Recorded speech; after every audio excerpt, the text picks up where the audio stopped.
It is really hot outside. The sun mercilessly scorches every layer of the soil, and at the same time gives clear, carefree days. It is one of these days in the manor that begins with an uproar. A pretty girl with long hair and in an elegant dress cries out to her father, who on that very day spoke about marriage, which definitely did not please his daughter. The man sulks, asks the girl to behave properly, to which she screams again.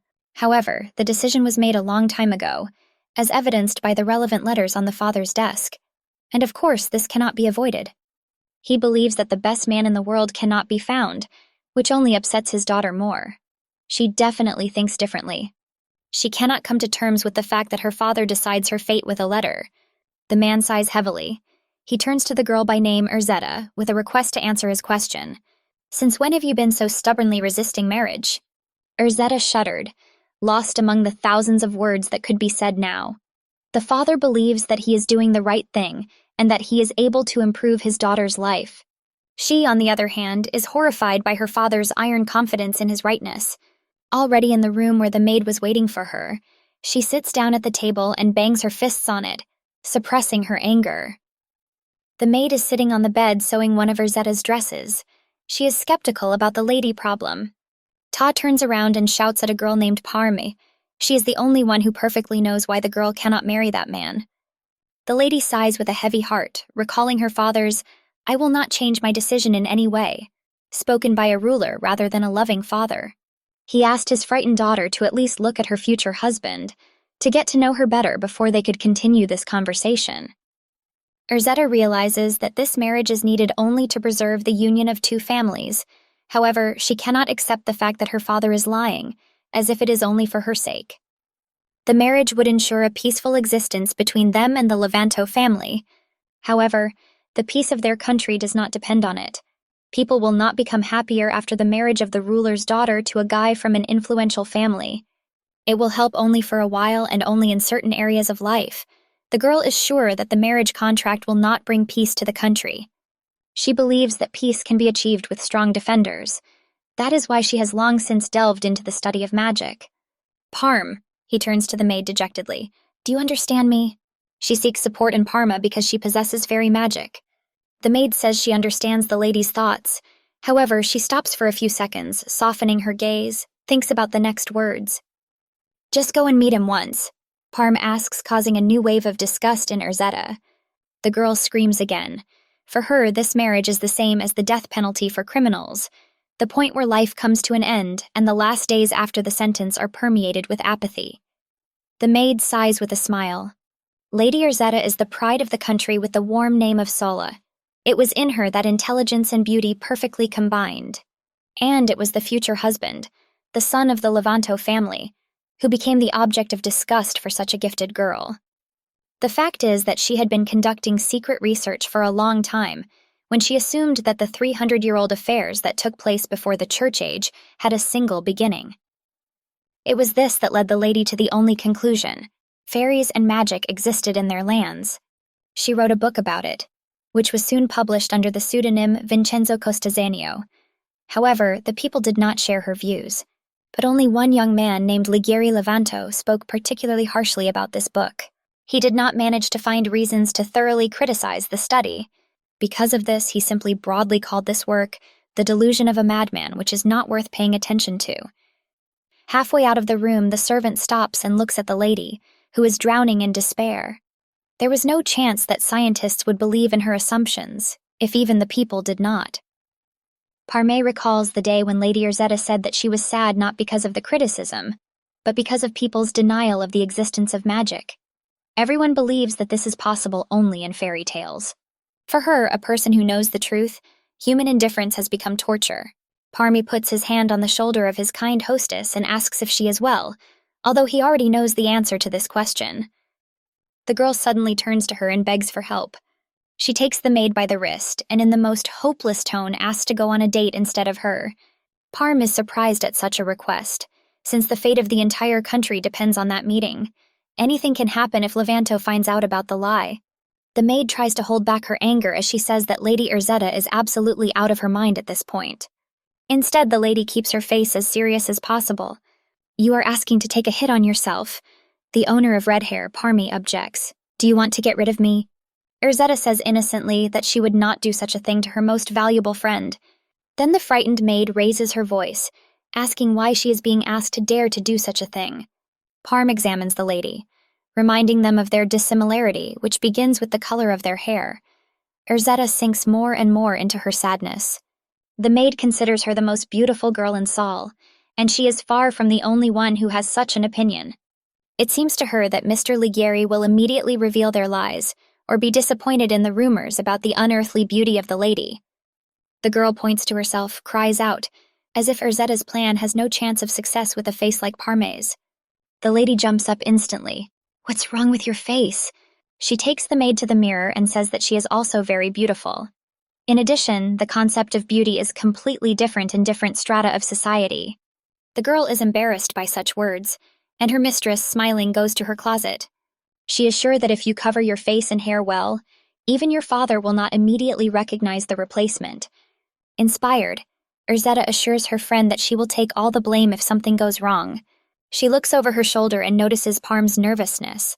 Then the smile disappears in an instant, and the hands no longer gape among the pile of clothes. The girl apologizes to her as soon as she realizes how much her words were like an order. She also asks to pretend that this conversation did not happen, but the maid has no idea how such a thing can be forgotten. She bites her finger, deep in thought. Doubts spread over every brain cell.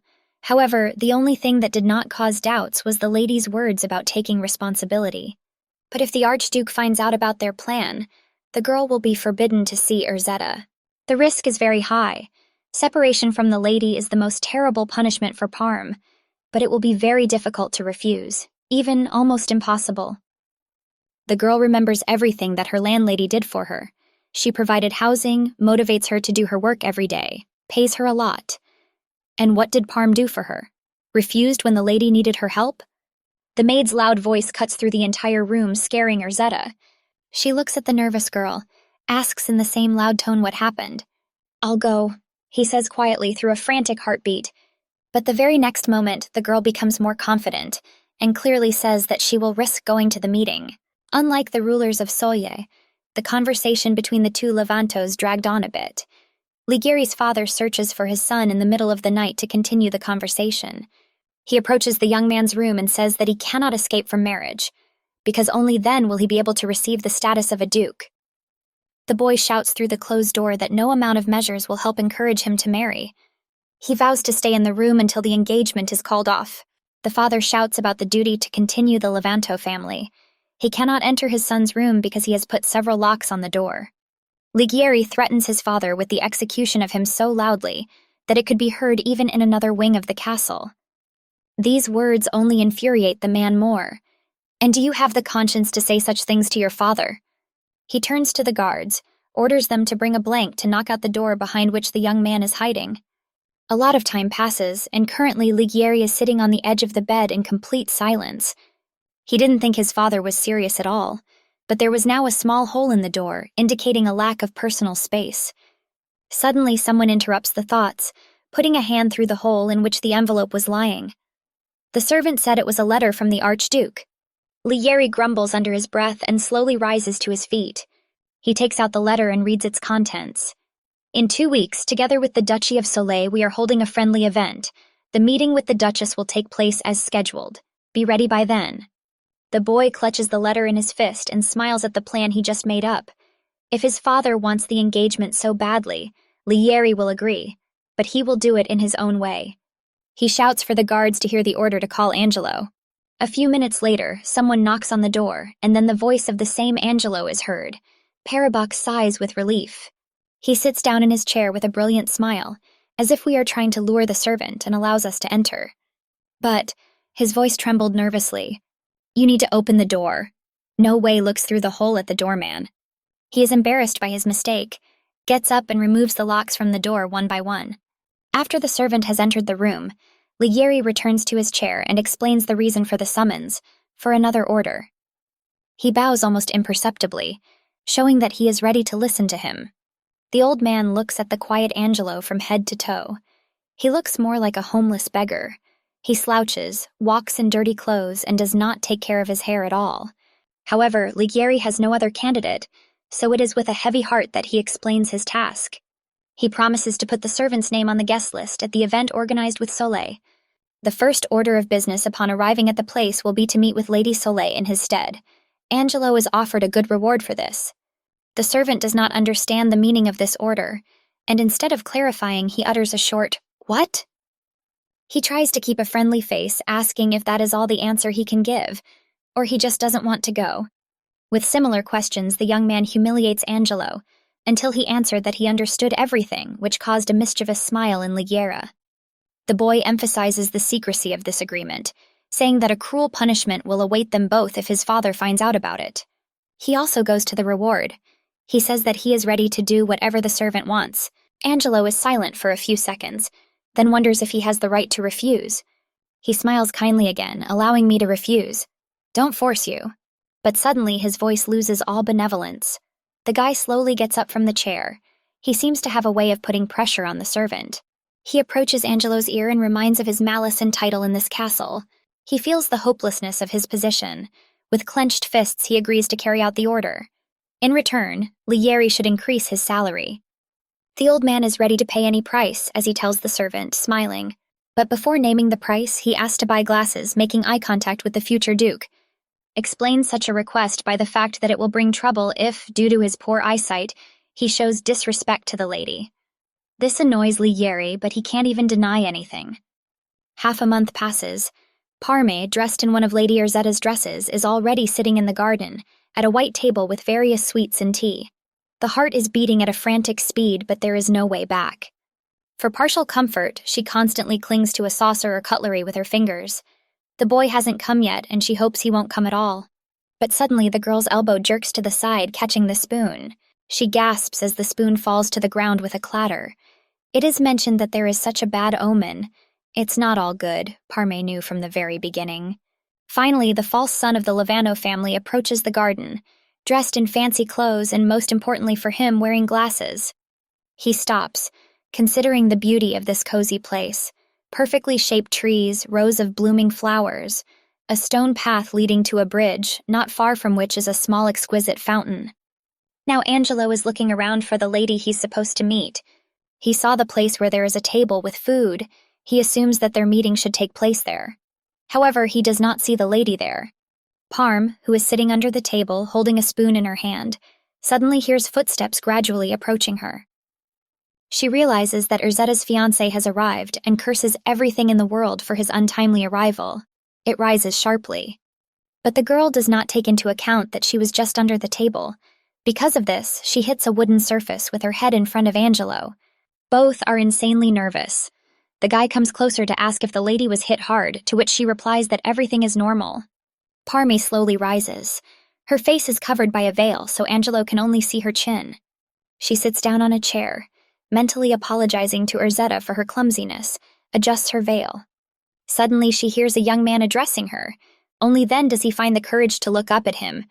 He bows and politely asks permission to sit opposite the lady. Parm freezes, staring at the boy.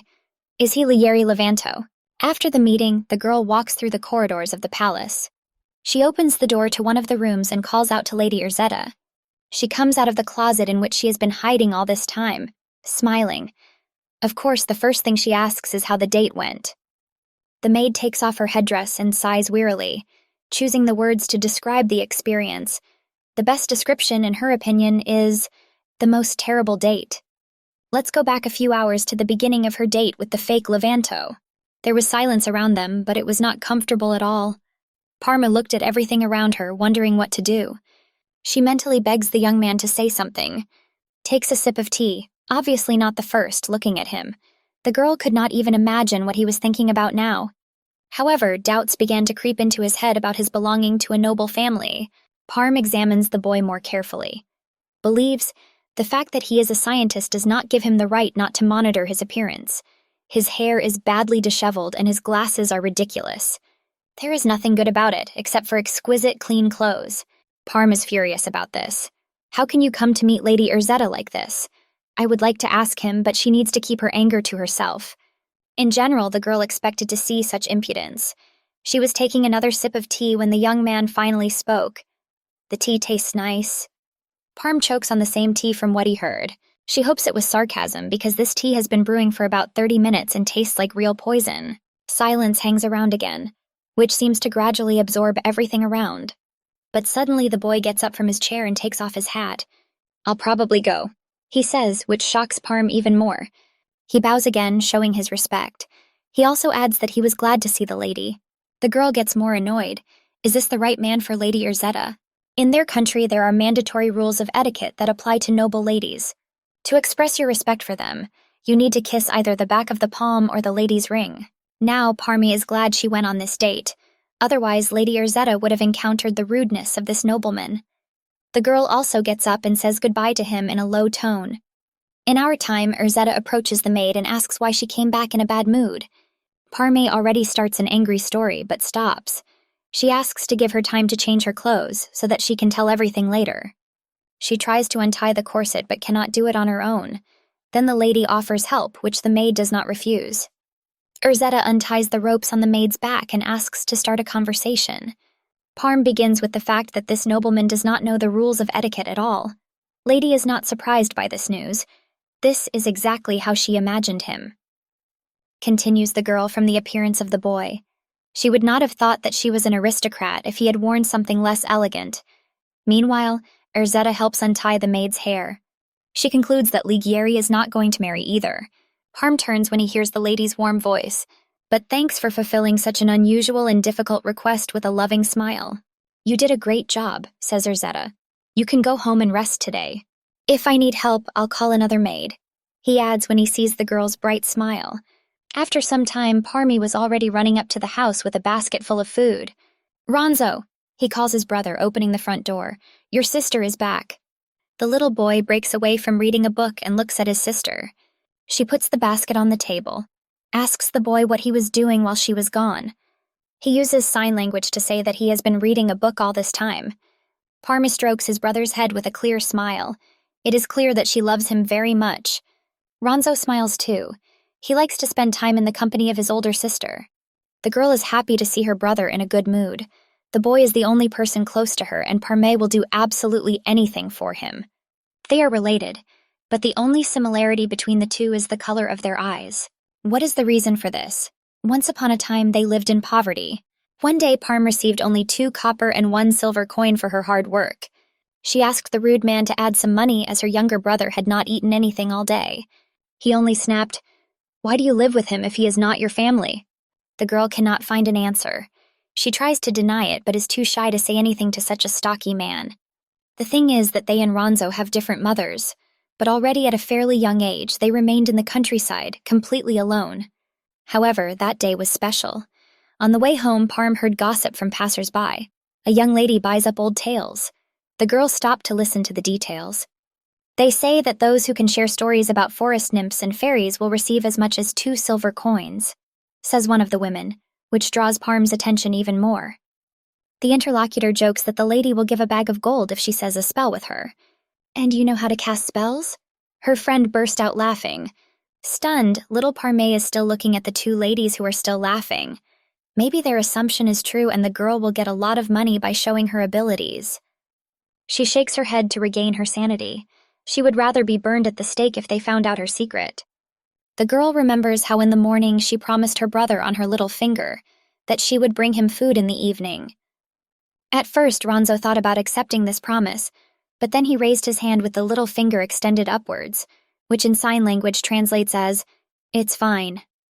Parm clenches his fists. She must find money for food, but how? Where can she get some more coins? She takes the first steps towards the estate, deciding first to find out if she will be accused of witchcraft. Along the way, little Parme thinks about how she would buy a lot of food, clothes, and, if possible, firewood with the money the lady would give. The girl reaches the entrance to the majestic house. The pounding of the heart echoes throughout the body. There are a lot of doubts inside, and the face of the little brother is in the head. She gathers her strength, because this is the only chance that will help her survive the harsh winter. "I heard that you are looking for stories." He speaks uncertainly, standing in the room opposite Lady Urzetta. Ta greets the girl with a friendly smile and offers to sit opposite. Parme shuddered because her heartbeat still hadn't stopped, and she went to the table. The lady mentions that usually only elderly people come, which is why the visit of such a young girl surprises her. What are you going to tell me? He folds his hands together on his knees, turning all his attention and the sparkle in his eyes to Parma. There are still doubts in her head, but she has already reached the point of no return. Now you need to say what you came with. I know how to use magic, he reports, finally gathering his strength. The lady raises her eyebrows in disbelief and asks again. Maybe she didn't hear correctly. However, the owner of red hair nods, confirming her words. Urzetta laughs, asks to show her abilities, which confuses the girl even more. With a less friendly smile, she warns that she does not like lying for money. The look turns menacing as soon as she advises to stop the joke, if it's one. I'm tired of watching liars, says in a destructive tone. Lie? Asks Parmy. How dare I? She asks to be given just one chance to demonstrate her abilities. The lady sighs in pain and agrees to the girl's condition. She watches Parm's every move with an appraising eye. You just need to do everything as always. It is very easy. She opens her palm, where a small layer of light gathers, from which almost imperceptible light rays stretch in different directions. Move! Parm orders. Lady Urzetta notices the corners of the letters on her desk begin to move. Any words are forgotten when the same letters circled around, and the air that appeared out of nowhere spoils the hair. The next moment the wind dies down. The girl involuntarily draws attention to the closed window. Her voice trembles, as does her whole body. It seemed as if a miracle had happened, for which the lady had been waiting for so long, and her faith in him was gradually disappearing. She jumps up from her chair and wails to the whole room, addressing Parm. Did you really make this wind? But how? The owner of unusual power explains that she was able to do this thanks to the movement of light rays in space, which only she can see. Urzetta freezes for a few seconds to take in what she saw and choose among the hundreds of questions in her head, one that is most important now. The suddenness of the lady scares the girl, but she answers the question about the possession of other types of magic. Lady asks to show everything she is capable of. Parm demonstrates several other abilities, such as the possession of water and fire. Urzetta watches this closely and concludes that this magic is what she has been looking for all this time. She remembers the rays that the guest mentioned, heads to the bookcase. It was definitely written about in one of the many books on magic that the lady managed to read. Finds the required book and opens the appropriate section. She was not wrong. These rays are the so-called materials that make up nature. Only owners of fairy magic can use them. Urzetta's research was not in vain. All hypotheses coincide with the truth. Now that she's so close to the truth, you can't let Parm go. But how can she keep the girl in herself? It is necessary to make an urgent decision. What should be done to keep this treasure around? 5 years have passed since that day, and today is an important day for the people. Everyone is gathering for Lady Visha's coming-of-age ceremony. Parm made a wonderful hairstyle for Urzetta, but she will have to cover it with a veil, which upsets the girl. I want the whole world to know how beautiful Lady Urzetta is. She quietly laughs at the maid's wish. However, the veil is a necessary part of the image, because it can collide with young Levanto, and then there will be many times more problems. The lady then lets Parm go, saying, It would be troublesome if you two met at the feast today, wouldn't it? Now the girl is lying in bed at home. However, it seems that today the whole world is against her resting. There is a loud knock on the door, calling her. She opens the door, already knowing who is behind it. Why did you come at such a late hour, Leah? Turns to a friend. The girl standing opposite was beaming with happiness. She says that the so-called dinner has begun. She was promised to hand over the food and drink left over after dinner. Asks a friend to go to dinner with her, arguing that others will miss Parm's performance. However, she wants to stay at home today and not go out. She explains this to her friend when Ronzo walks up and tugs on her sister's dress. With a smile, the boy holds out one of Parm's best dresses, urging her to go to dinner. Leah looks at the fabric in the younger man's hands and asks if it is Lady Urzetta's dress. Her friend confirms her assumption and explains that the lady gave her the dress for her birthday. You don't even have to think about going to the party or not when you have such a gorgeous dress, encourages Leah, and Parm pushes her away from the door, promising to come. She closes the door. If everyone is already asking to go to that holiday, then why not?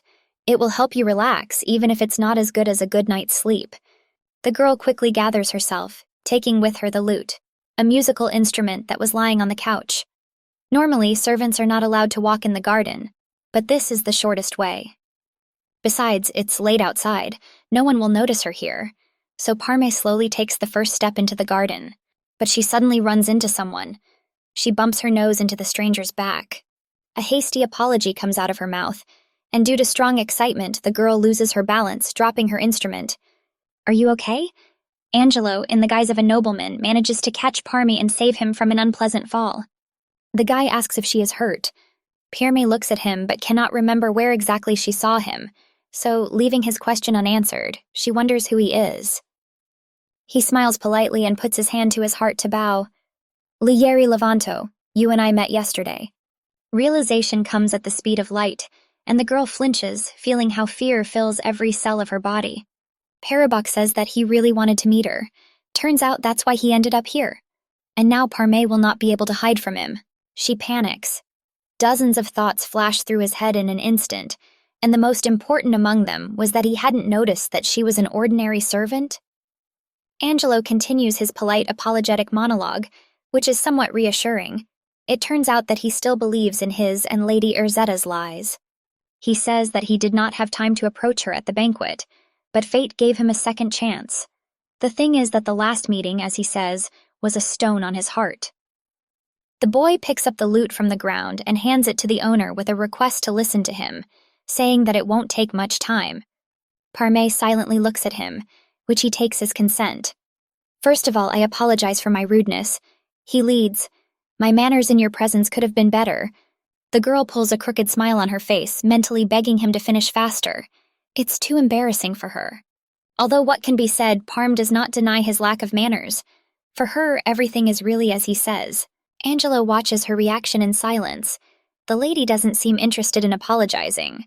Then he approaches her, explaining their failed acquaintance as a misunderstanding. He wants to confess something, and with these words, he gets the girl interested.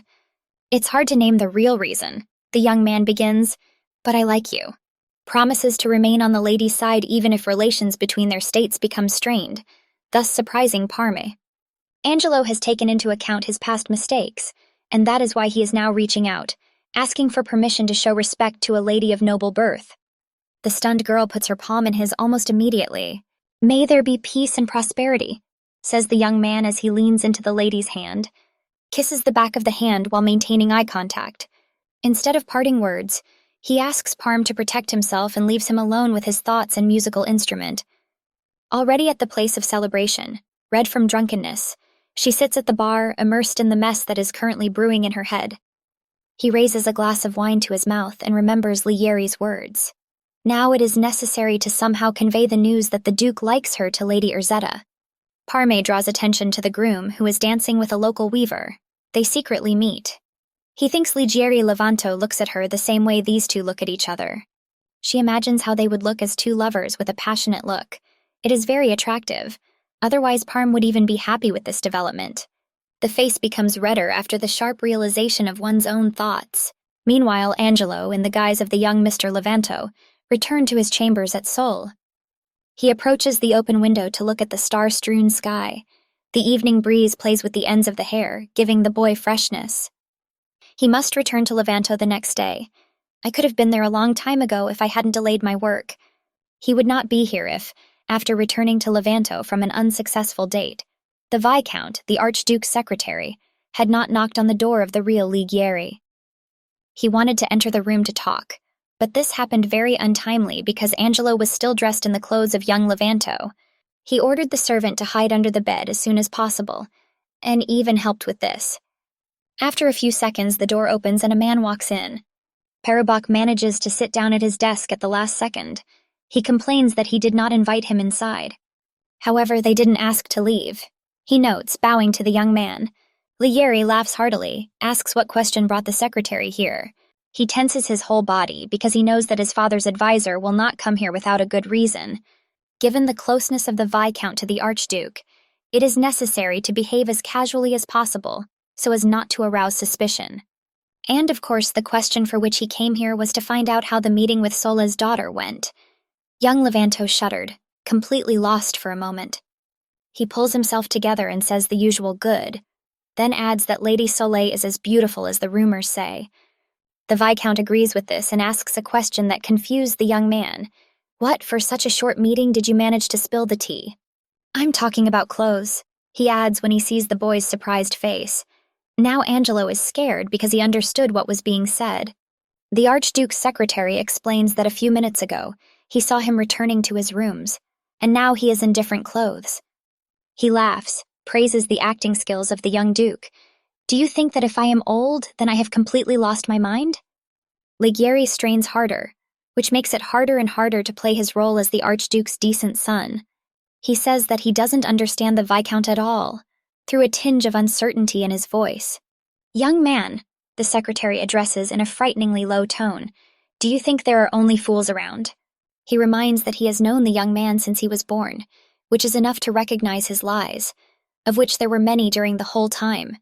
Out of anger, the Archduke's advisor asks why another person was sent to such an important meeting. Fortunately, I sent a person after me, he says, clenching his fist. Sent a person? Ligieri lets out a nervous laugh. It turns out that the Viscount knew everything from the very beginning, but at the same time he did not stop young Levanto and did not tell his father about it. He leans back in his chair with a triumphant smile. So when you get back, say you're engaged, the counselor orders. In order for his assignment to be carried out exactly, he threatens to tell Father Ligieri everything he knows. The boy is outraged by the behavior of the Viscount, but he does not pay attention to it. He bows and asks to calm down with the same smile. All you need is to get engaged, and you can end the marriage at any time, he adds before leaving. The guy asks what benefit he will get from his engagement. At first, the Archduke's advisor jokes that he just wants to celebrate the wedding, but then stops at the door to tell the truth. But the truth turned out to be too difficult to accept. In fact, the Viscount received a secret order to meet the Archduke of Soleil in person. A certain thing, to discuss the engagement. The man leaves the room, and then Ligieri allows the servant to get out from under the bed. He adjusts his glasses as he rises to his feet, reminding him of his reward for completing the Duke's errand, even if I haven't fully figured it out. The old man is annoyed but allows Angelo to ask for something, which will most likely be gold. Make me a free man, the boy says firmly, looking into the master's eyes with seriousness. The younger Levanto snorts, probably not understanding what the servant means. Angelo explains that he belongs entirely to the Levanto family, which means he has no right to leave the duchy or seek employment without permission. Please release me from this ban. Ligieri did not know this, and now he knows and wants to know why his father needs him and what he has been doing all this time. What orders did you follow? It won't be easy. The Duke finally answers after a moment of thought. Even though he is the son of an Archduke, he is still not allowed to dispose of his father's possessions. But Angelo continues to hold out hope. Maybe one day the younger Levanto will be able to fulfill such a request. The old man sighs tiredly and snaps, saying that if this is going to happen, it won't be soon at all. I said from the very beginning. He raises an arrogant look at the servant. I will do everything in my power. Angelo does not let him finish. He grabs Ligieri's clothes with such force, as if a beast which plans to tear its victim to shreds, screams, as if he promised to fulfill any request. The guy tenses up. He even got scared for a moment. However, now his whole body is overflowing with anger, pushes the servant with such force that he falls to the floor, and the glasses fly in a separate direction. What are you allowing yourself? Shouting for the whole room, maybe even beyond it. The boy mends the fine clothes that the servant touched, calling him crazy. However, young Levanto does not have time to express everything that he thinks about it, because a great idea came to his bright head. It was only necessary to look at the face of Angelo without glasses. The Viscount's words about breaking up the marriage are mentioned, but the father will not allow this to happen. Then you have to make this marriage pointless for Soleil. It will only be necessary to bring the lady to a strong desire to end it. Ligieri turns to the servant, threatening to kill him. Then there would be no need to worry about his request or slander. For the murder of the servants, the maid will not receive any punishment. Angelo looks down at the floor, realizing his position. In his mind, he is already saying goodbye to everything that is dear to him, and that he fought for. But I'm not such a cruel person, he adds after a few seconds and offers some kind of deal, which interests the culprit. The boy crouches down next to the servant. Induce Lady Soleil to refuse the marriage. Do whatever you can, the main thing is to make the marriage impossible.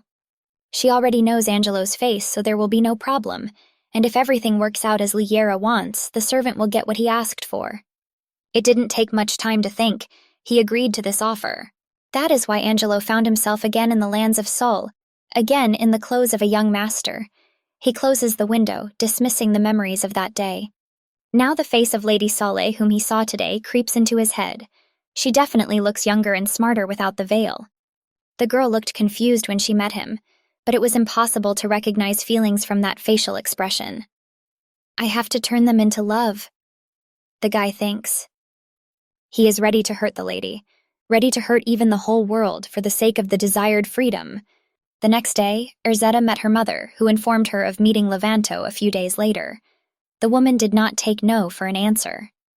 The girl wanted to deny her, but Milena, that's the name of Archduchess Sola, asks to listen to her first. He tells his daughter about his father's plans to build a trade channel from Lake Ithaca to the ocean. If everything works out, then there will be a big breakthrough in the economy of their lands. That is why the Archduke plans to attract investors from the allied countries. But this path can be laid exclusively through the lands of the country of Levanto. Now Erzetta understands why this marriage is necessary. Without it, it will not be possible to get financial support for this project. Milena confirms her daughter's assumption. Besides, our younger Vish also has a small problem, says the woman. The girl wants to fall in love and live a peaceful life, like many other girls her age. But first, the father wants to marry the eldest daughter, Erzetta. The woman clutches her mug of tea, asks her daughter to stay in the marriage at least until the work on her father's project is finished. She promises to help her daughter get a divorce later. Erzetta plunges into thought, but in the end agrees to this marriage. In their heyday, the Duchess of Soleil and the Duke of Levanto will be officially betrothed. Until then, they will wear gold rings with a large ruby. Can you handle it? Asks the lady in Parma, pointing to the ring. The girl shakes her head in confusion after hearing this. Erzetta closes the box with the ring, assures the servant that they will not have a reason to see each other before the divorce, since both families are doing it for the same purpose. Moreover, if Levanto's intentions were serious, they would not have agreed on marriage in correspondence. Parm fuses as the lady turns away from her. The girl still hasn't told about that incident in the garden. She did not tell about the night clash with Ligieri Levanto, and about his confession of sympathy. But after today's conversation with Lady Erzetta, Parme is feeling lighter. She thinks that the younger Levanto did not immediately learn about the canal construction project, and when he did, he hurried to correct the girl's first impression. If they don't have to see each other all this time, then there's no need to tell about their clash, and there's no need for the lady to marry against her will. Erzetta returns to her friend and informs that it is time for them to go. The girls go to the church, where the lady asks the pastor to talk, but he refuses because he has to meet with a guest now. Guest? She rolls her eyes and leans towards the pastor, showing her interest. He says that he met in correspondence with a scientist who has a broad outlook and impeccable logic. Erzetta's eyes sparkled with delight. Probably he is a very interesting interlocutor. The man asks if she wants to meet him, to which she agrees without thinking. It is already dinner outside, and Lady Erzetta is still sitting by the window and looking at the scientist. She keeps talking about him, even though she hasn't even seen him yet. The maid looks at the lady with a smile. In such a state, it is impossible to calm her down. And finally, the girl sees a man who has come to the gate. She asks Parm to meet him. The maid quickly steps outside, where she notices a scientist talking to a guard. Even from a great distance, the face of that scientist seems familiar to her. She looks into the young man's face as much as possible, and she remembers where she saw him. This scientist is Angelo as Ligieri Levanto. A wave of fear washes over her entire body, causing Parm to momentarily lose the ability to move. She can be noticed. The next moment, the girl turns and runs back to Lady Erzetta's chambers. Parme had never run so fast, it seemed. She runs into the room with a warning cry that a far-from scientist has come. This is Ligieri Levanto. He pretended to be a scholar from the church, she shouts. The lady freezes with a teapot in her hands. Her face is synonymous with the word horror. She does not understand why he pretends to be another person. Parma leans over, gasping for air with his mouth to catch his breath. You need to get rid of him as soon as possible, but Erzetta no longer sees him on the street. Not visible? The maid immediately raises her head. A not entirely pleasant thought about his location comes to mind. Just then, they both hear a knock on the door. Behind the door, they hear a man's voice calling for a lady. Parmy looks confusedly at the entrance to the room. The Duke must not see the real Urzetta, but suddenly the door creaks and the younger Levanto enters. His eyes find the green irises of a girl he believes to be Lady Soleil. It seems that now their lies will be exposed. "The door was open, I apologize," is all the boy says when he sees Parme. He was glad to find a lady in the room, but she herself was not at all happy about it. Anything now can reveal a very big lie. He apologizes again, moving closer to her. Meanwhile, the real Duchess managed to hide behind the screen. She clamps her mouth shut so that she doesn't make a sound. Frightened, she tries to look at the boy who entered the room. She saw her fiancé for the first time, although she would rather never see him. Parmy sighs with relief, tries to look as calm as possible when she says about the Duke's rudeness. "Even if there is no answer, you can't just enter someone else's room." Angelo apologizes for the third time, after which he adds that he can leave if the girl orders him to do so. She, on the other hand, looks in the direction where Urzetta is hiding before saying anything. The boy smiles and says how much of an honor it is for him to meet the Duchess. "I am a scholar from the village." He bows to the lady. "My name is Elio." Parmy raises his eyebrows in surprise because he does not understand what he is talking about. What the hell is Elio? She looks skeptically into the young man's eyes, asking what kind of joke this is. "I know you by another name." Crosses his arms, showing that this idea is very stupid. Angelo's smile becomes wider and brighter. "So you haven't forgotten me." He looks happy for such a small thing. Parm smiles, reminds him of the violation of the law, which the boy committed with such a prank, and offers to call the guards so that he will find out how such things are punished in their lands. He smiles innocently, putting his palm to his chin. "Is wishing to meet your future wife also a crime in Sole?" At that moment, the girl felt her heart jump out of place with a great desire to escape from this young man. He called Parmy his wife. Angelo reminds them that they exchanged rings that day. Lady Urzetta, who is still afraid to move, closes her mouth tighter, shocked by what she heard. The gaze of the pale blue eyes falls lower, and the voice acquires a sad sound. "I assumed you wouldn't wear it." The girl draws attention to her palm, freed from any jewelry. She says that she left the ring in a safe place because it is very expensive. Realizing what she just said, Parme sobs, tries to invent some kind of excuse with her words, but does not find any suitable words. Finally, she recalls how a few minutes ago he broke into the room without permission. He also suggests that he did not come at the priest's order. Angelo agrees with her suggestion. Despite the lady's words, he says in the most gentle tone how happy he is that he was able to listen to her beautiful voice full of cheerfulness for so long for the first time. Parme then turns his attention to the ring that adorns the Duke's palm, the same one that Urzetta showed her today. The heart beats wildly again as soon as the understanding of this gesture settles in the head. The young Duke is glad to be able to wear this engagement ring. "Lady, you don't like me?" Angelo's question annoys the girl and returns her heartbeat to normal. She cannot answer such a question, because they have seen each other almost once. "Twice," he corrects. However, Parme ignores this as he still cannot understand what happened to him. The guy puts his hand to his heart. "Would you like to hear a logical explanation for actions carried out at the behest of the heart?" Lady gets more annoyed, asks to stop making up stories. There is speculation that the young Duke is worried about breaking off the engagement. Then Parme assures that this will not happen because their families have the same goals. "Are you talking about a divorce after the project is over?" He asks in a slightly depressed tone. The girl freezes in place, unable to find the right words. She cannot solve important issues on her own. Her answer could be used against her. She turns away and closes the subject. She offers to end the conversation on this because she was going to meet with the scientist, but not with the Duke.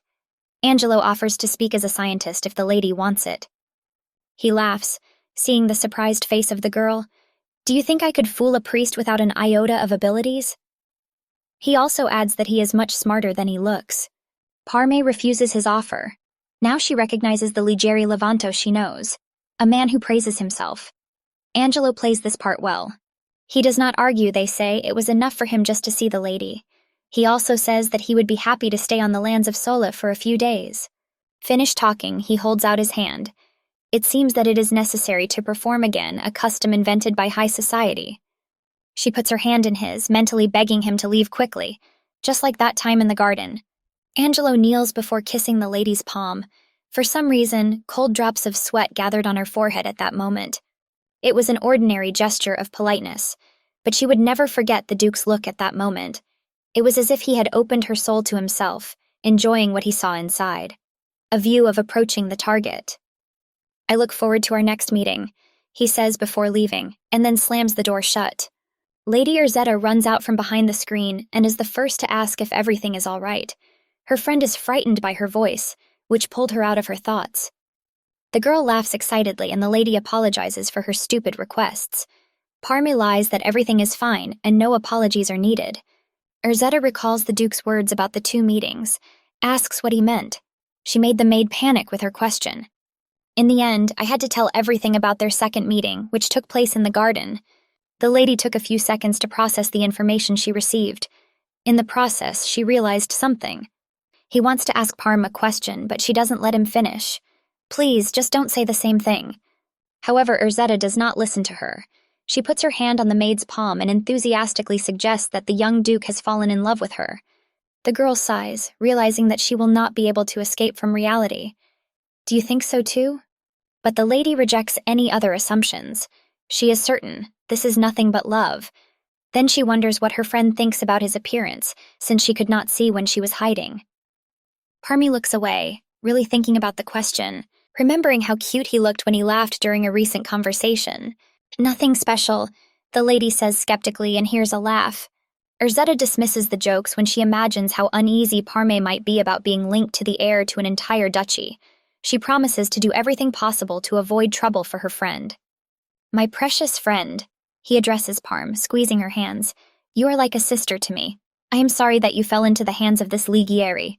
The owner of red hair warms inside from these words. In the middle of the night, she wakes up from a dream in which someone's voice promised to give a gift. In return, Parme must not fall in love. Otherwise, the magic will melt like snow. This dream reminded her of something damn familiar. The last words kept spinning in my head. "Don't fall in love. Love will take away your gift." He looks at his sweaty hand from horror and realizes that love will take away its magic. Parm remembers her childhood, when she did not yet possess magical powers. Then she was constantly suffering from exhaustion and rats were running in the attic. The stomach, which had never been full of food, was in severe pain. And there was only a baby nearby, her younger brother Ronzo. The fact that they did not die of hunger then was a real miracle. In no case can the girl lose the power she received. She decided to keep her heart under lock and key for a long time. And now, looking at the starry sky through the window, Parmy reminds himself of this promise. In the morning, Urzetta learns about what happened at night. The maid reported it because she thought it was something important, and especially those words that I remembered forever. The voice did not seem to belong to a human being, which may also be important to the investigation of the lady who believes her friend's words and suggests that it may have been a fairy. In folk tales, the blessings and curses of fairies are often mentioned. There they are described as changeable creatures. If we believe this, then we can assume that magic was gifted just like that. Then it remains only to wait when the fairy wants to tell more. "Do you think this is the only way to learn the secret of magic?" The maid is interested. Lady confidently clenches her fist with a reminder that they already have proof of the existence of everything magical. It is mentioned that some archives describe a lifestyle that no country is currently able to achieve, despite its high level of development. Urzetta thinks that this could be proof of the spread of magic. From that moment on, Parma ceased to understand absolutely everything that the lady was telling with such delight. But suddenly she remembers that she can control natural elements. He suggests starting with this. The girls went to the Seoul State Academy of Sciences, where Urzetta was supposed to meet with one of the scientists. Adriano Germi, an astrologer from the astronomy department, holds out the book that the lady had given him to study in detail, saying that the fools from the theology department would not understand such a thing. The servant questions. Perhaps she felt an offense towards other scientists, but the Duchess says there is a mutual misunderstanding between the two departments over one astronomical study. The girl suspects something strange when she pays attention to the silence of the room. The scientist answers that everyone has gathered in the discussion hall, probably to solve an important question. Judging by the delighted expression on the lady's face, that would be their next stop. However, inside there is complete chaos. Someone shouts at the old scientists and throws books at them because of some drawing. While arguments about the education of everyone present are raging around, Urzetta is building up pure anger. The girls stood at the entrance to the room and watched as a real fight between scientists over some project unfolded before their eyes. But finally, the lady's nerve cells can't stand it. She bursts in and orders it to be stopped immediately, threatening to close all experiments. Everyone in the hall fell silent for an instant, staring at the Duchess with pained eyes. Some even dared to apologize to the lady for the fight. She approaches a large sheet of paper on which a project of construction equipment has been drawn, takes the project in hand to look at every detail. Someone asks not to waste time on such a fool, and the other part of the audience hopes that the girl will recognize it as genius. One of the scientists talks about the guy who developed this project, a tall, decent, and noble person. That's how he describes the young scientist. Elio Rodinati, his name is mentioned, a scientist who came from the West. Lady Urzetta flinches at the name. Parme is also shocked. The painfully familiar nickname cuts through her head with memories of yesterday's meeting with Ligieri Levanto. After some time, the girls head to their next destination. The Duchess reflects on the genius of young Levanto, who created the machinery needed to build the canal. She stops, asks a touching question. Why go such a long way to Sola and create the latest technology using a different name? The maid raises her hand to her chin, thinking, this Duke is a very controversial person. Still, the lady puts her curiosity aside, as she must now go to her father and report on the so-called scientist's abilities. She believes that she can get to the truth if she offers a good salary. Meanwhile, Angelo, known as Ligieri in the lands of Sole, is just talking to the lady's father. The man offered him everything, a position, support for experiments, to buy a finished project, but he refused everything. The guy explains that he is not capable enough to manage state affairs, and his projects don't even have sketches, so he wasn't going to take money for that. The Archduke expresses his surprise and inquires as to the reason for the refusal. I'm just a personal guest of Abbot Bedos, Angelo replies. He also explains that he accidentally heard about the construction of the canal and became interested in this idea. Confident words about the benefits of their development make a man shudder. He makes a last attempt to negotiate with the old man, and he informs that he has one request, which is not related to money and status. Angelo says he has skills in the field of drawing. He gradually leads to his goal, decorating the desired with the phrase, "The nobler the content of the picture, the more obvious the advantages of the work." He dreams of leaving a masterpiece in this world, and therefore, with an innocent face, he asks permission to paint a portrait of Duchess Soleil. The Archduke was ready to do whatever the boy wanted, but this request caught him by surprise. He snorts and clarifies whether the young man is referring to his eldest daughter, Urzetta. He hears a short "true" in response. The man's voice then becomes rougher, and his hands clench into fists until the skin turns white. With such a reaction, he frightens the maids who were standing nearby. But after a few seconds, he smiles forcedly and asks for time to think. He promises to make a decision in the near future, which ends their conversation. Urzetta finds out about this conversation and tells her maids. Parm offers to start development without his participation, but this is impossible since the duchy cannot appropriate other people's work. The lady looks away, her face sadder as she informs him that there is another reason. Digging a canal is practically the same as digging a grave. 100% of the peasants will be sent to forced labor. It is said that several hundred people died during the construction of the Alupi Canal, but with the device developed by Ligieri, it will be possible to avoid significant labor losses, says Lady Urzetta sadly. I would become a model.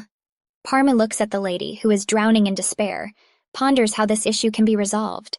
Somehow there must always be a way out. You can entrust it to me, says the servant with firm confidence, which frankly surprises Urzetta. The girl reminds that she works as a servant, and her duty is to help the lady, even if she does not ask for it directly. But your duties do not include pandering to the stupid whims of the hostess, she objects, and Parm awkwardly says that this is the whole point of her job. She sits down next to the lady and reminds him that young Levanto walks the lands of Sole with a false identity. He is more likely to be punished than Parm. Urzetta's father will definitely take into account that the maid helped the mistress, to which she even devoted her whole life. The lady's eyes shone either from insidious tears or from happiness, or perhaps both. Meeting you is the greatest success in my life, she says happily, hugging her friend.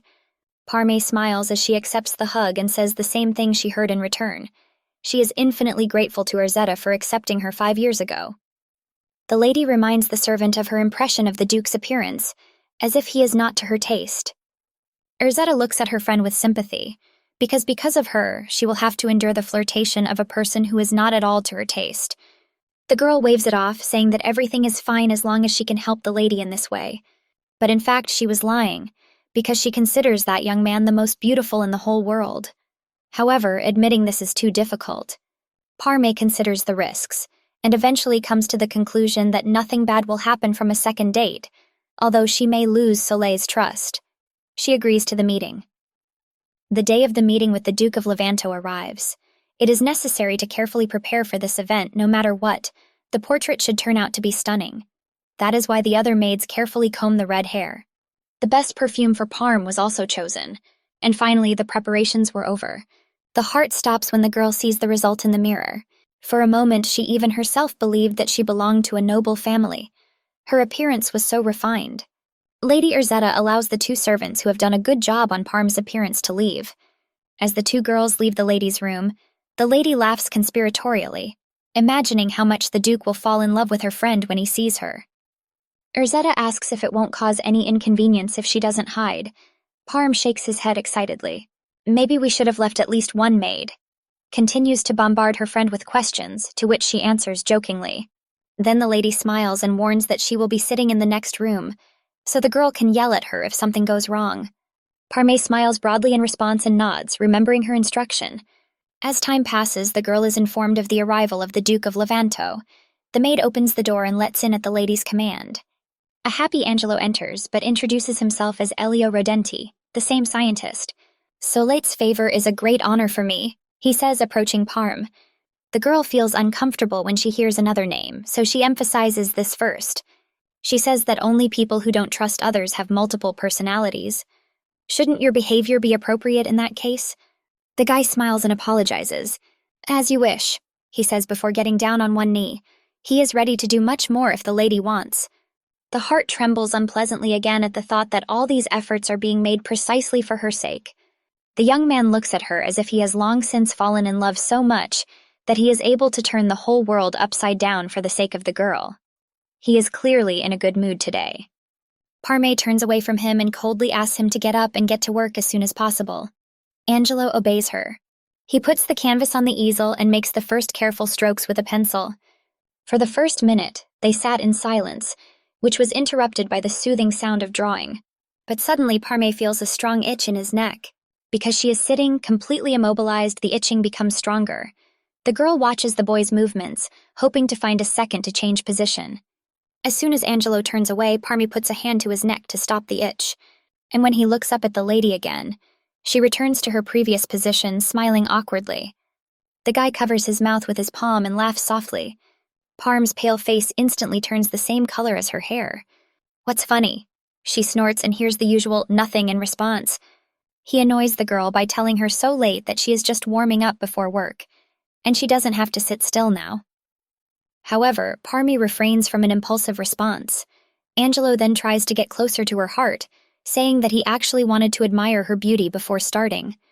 The lady asks him to draw silently, but before shutting up, the guy lets her read a book or sleep in the process. She listens to the advice and picks up the book lying nearby. The real Urzetta prepared a history book for Parme, so that she would not be bored during the long hours of posing. They spend most of their time in complete silence, which can't help but please. However, with every passing minute, it becomes more and more difficult to sit. For the first time during this time, the girl raised her eyes to the Duke. She admits that absolutely everything at this moment is simply wonderful, starting with the atmosphere and ending with the appearance of the young man. He asks if everything is going well for him.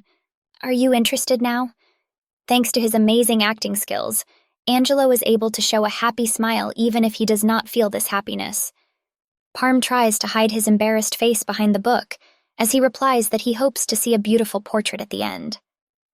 The young Duke frankly says that he does not have enough abilities to convey all the beauty of the lady on canvas.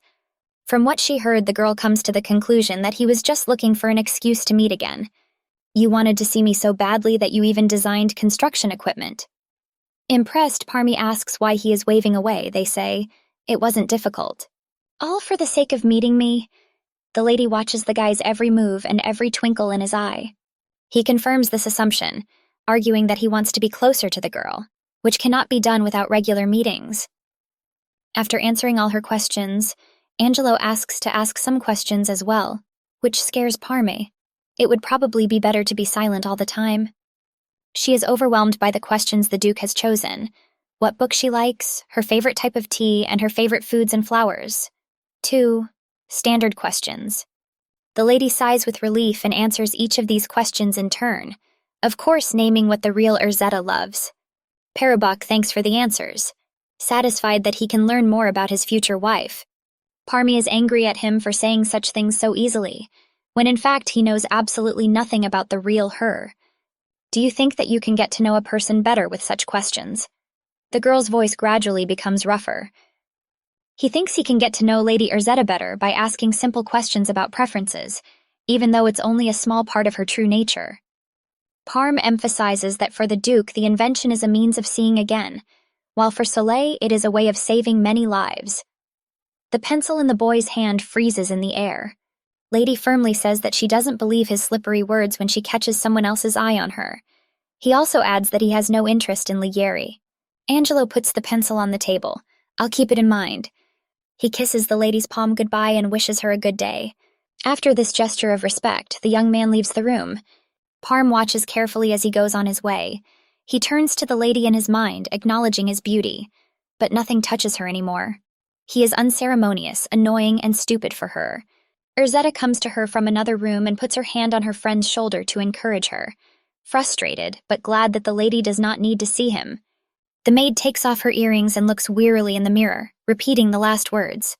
Several days pass after that incident. Parm was combing Lady Erzetta's hair when she suddenly remembered that the Duke of Levanto had recently come to the Academy of Sciences. He made a report there, and along with it explained the principle of operation of the steam engine. At the moment, everyone is working productively, since the engine is the most important part of the development. Perhaps after mastering it, they could manage without the help of the Duke of Levanto. Parme falls silent for a while. It seems that Ligieri took into account her words at the time about the importance of that project. She remembers that day. If the Duke is truly sincere with her, then she is choking on her own lies. She is pulled out of her thoughts by the gentle voice of a lady, who asks if the maid has finished her hair. She suggests hurrying so as not to be late for dinner. The entire Soleil family is gathered in the dining room. Parm is standing next to the Duchess, and in the room the servants are playing a soothing melody. The Archduchess would also like to invite the minstrel to enjoy the music to the fullest. But the youngest daughter, Vish, remembers Parm's wonderful singing that she was lucky enough to hear once. She says that the maid's father was a musician, thanks to which the girl studied vocals from an early age. This story interests the woman. Milena looks with delight at the maid with red hair, who only bows slightly, confirming this, although in fact her father was looking for a home where he could perform. A little boy sitting near the Archduchess, Fontano de Sol, the younger brother of the girls, wants to hear Parm sing. Vish asks to sing a well-known song, the theme of which is love. The father of the family joins the conversation after stopping the meal and asks to fulfill the request of the youngest daughter.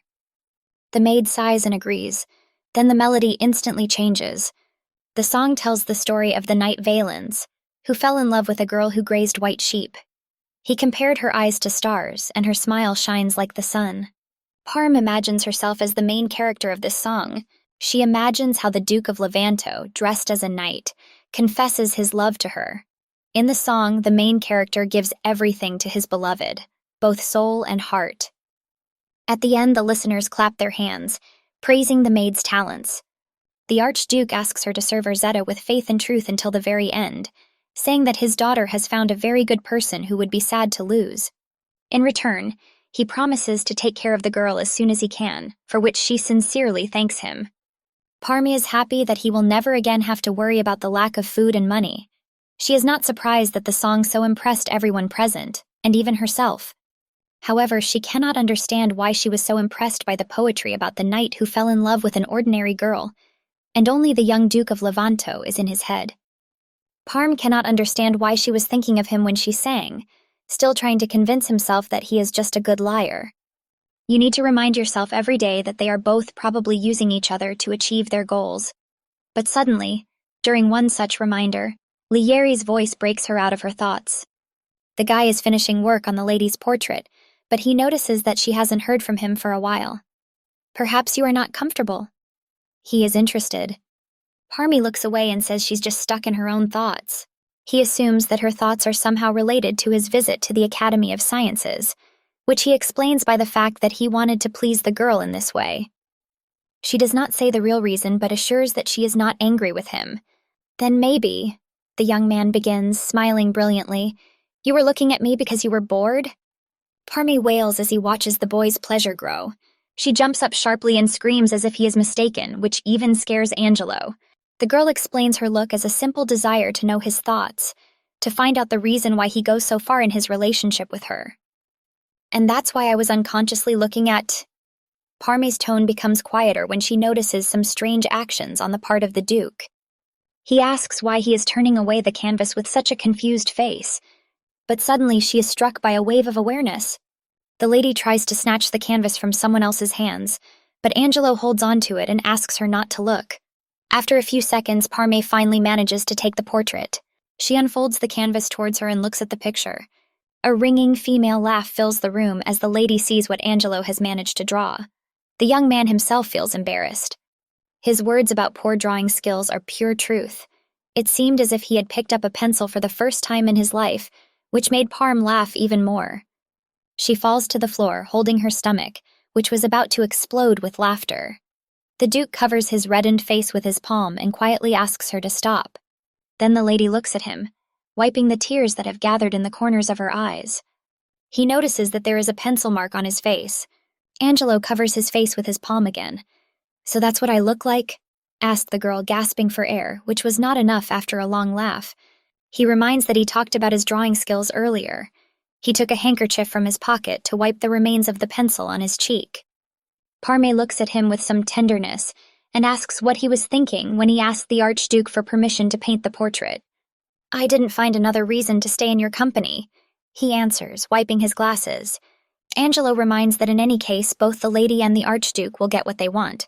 However, he said it with some sadness inside. There is no excuse here. Parm moves towards the Duke. She impresses the boy with a single touch of gentle fingers on his cheek, where there was a pencil mark recently. Worried that I will demand punishment? He does not take his eyes off the beauty who is now standing in front of him, and with a smile illuminates every dark corner of his heart. For the first time since the day they met, he takes away his tongue. The lady says that he is a really bad artist, but Soleil needs him, so the girl does not mind if the portrait continues. Perhaps practice will improve your skills, she muses as she returns to her chair. Angelo returns to his usual appearance and remembers the musical instrument he saw a few days ago in the lady's hands. Both remember that meeting in the garden. Presumably it was after her that the young Duke wanted to paint a portrait. He thinks that he can better draw a girl singing a song, even if my desires are ahead of my skills, he says embarrassedly and turns his glasses on his nose. The old man is glad that he was able to cheer up the lady, but now he wants to go to his rooms to forget this shame. Parm smiles, probably remembering the picture, allows him to leave the premises if he wants to. He takes the canvas with him, finally looks at his future wife and leaves the room. The girl does not move. She silently says goodbye to the boy as the massive door closes. It seems that nothing is impossible, she says, again lost in thought. Parm's father was an ordinary shepherd who fell in love with a water fairy. Their union was called Blessed by Heaven. They were traveling artists. Father played the lute and mother danced with the tambourine. Until her mother died of a serious illness, little Parm thought that their happiness would last forever, just like their songs. After the funeral, no one sang or danced at home anymore, because of which, over time, problems arose related to the lack of money. Father played the lute alone for bread, and the tour was stopped. They spent more and more hungry days in an old house with rotten boards. Little Parm, every time her father left the house, hoped that he would go to work to bring her daughter a piece of bread in the evening. He did not say anything to the girl and was at home less and less, until one day he completely disappeared from Parm's life. Every day she waited for her father to return, worrying about what might happen to him. But in the end, she seemed to accept the fact that her father would never come back. From a young age, she had to work hard to earn at least food. All the adults sympathized and helped as best they could. The girl is already used to a new life, without people who can take care of her. However, there was one special day when Parm, as usual, returned home after receiving the reward for her work. Then her father was waiting for her at home. He cried while holding the newborn baby. For Parm, her father's love for her mother was beyond doubt. She was the most valuable woman in a man's life. But now he just as sincerely loved another. However, he was a terrible father, as he could not cope with even one child. He simply gave the baby into the hands of his daughter, whom he once abandoned. Parme reminds herself that Ligieri Levanto is no better than her father, that he too will disappear sooner or later, taking with him all those sincere words of love. Now her life has improved significantly, and that's why you need to hold on to all this, forgetting about new acquaintances. She looks at her younger brother with a smile, who is reading a book again. He has food, clothes, and even a hobby, and that's the only thing that matters. They even have a cozy home in which they will not freeze in winter. The girl pats the happy Ronzo on the head with the confidence that everything will return to its place in time. Angelo sits in his chambers while the silence of the night reigns outside. It is difficult for him, because the developed plan is gradually collapsing before his eyes. He thought that he would be able to conquer the Duchess of Soleil faster, even with a large number of affairs. But his assumption turned out to be wrong. He remembers a girl with red hair. She does not have a sharp tongue, and with each encounter she has less and less shame. Several times Angelo managed to notice something very interesting in the girl. Her doubts about her feelings for the boy. This feeling arose in her only for a moment, but even so she managed to remember that facial expression. But now he has no idea what to do now. Their last meeting was unsuccessful. The guy looked like a laughing stock. He goes deeper into the feelings he felt then, and a light blush appears on his cheeks. Had he become engrossed in the conversation with the Duchess? Thoughts are interrupted by a strange roar from outside, which scared Angelo for a single moment. The boy was in a mess both on the table and in his thoughts, and the guess about the source of the strange sound worsened his condition even more. He places his palm on one of the many papers on the table to push himself back up. "Please don't give me trouble," he says, putting on his cloak at a gallop. In the room, not far from Angelo's room, some attract the attention of everyone present by loudly promising to pay the next day. The real Ligieri Levanto has arrived in Soleil and is now trying to rent a room with no money in his pockets, justifying it by the fact that the circumstances have developed. The hostess of the hotel insists on her point, expecting payment for accommodation. She does not believe the boy's stories, calls him a beggar, and hits the young duke for his pride. The woman calls him an effeminate young man with a pretty face, who in her opinion belongs to a ruined vagrant troupe. She pushes him out of the room with a scream, which makes it clear that she will not give the room for free for anything in her life. The boy is shoved behind the door with too much force and falls to the ground, watching as the door closes at the speed of light and curses are heard from within. Ligieri certainly never thought that he would end up in a situation where he would be compared to a beggar. He even lost his speech for a moment. However, the tongue regains its sharpness, and cursing erupt from Levanto's mouth. What happened? They approach him from behind, which silences the angry duke.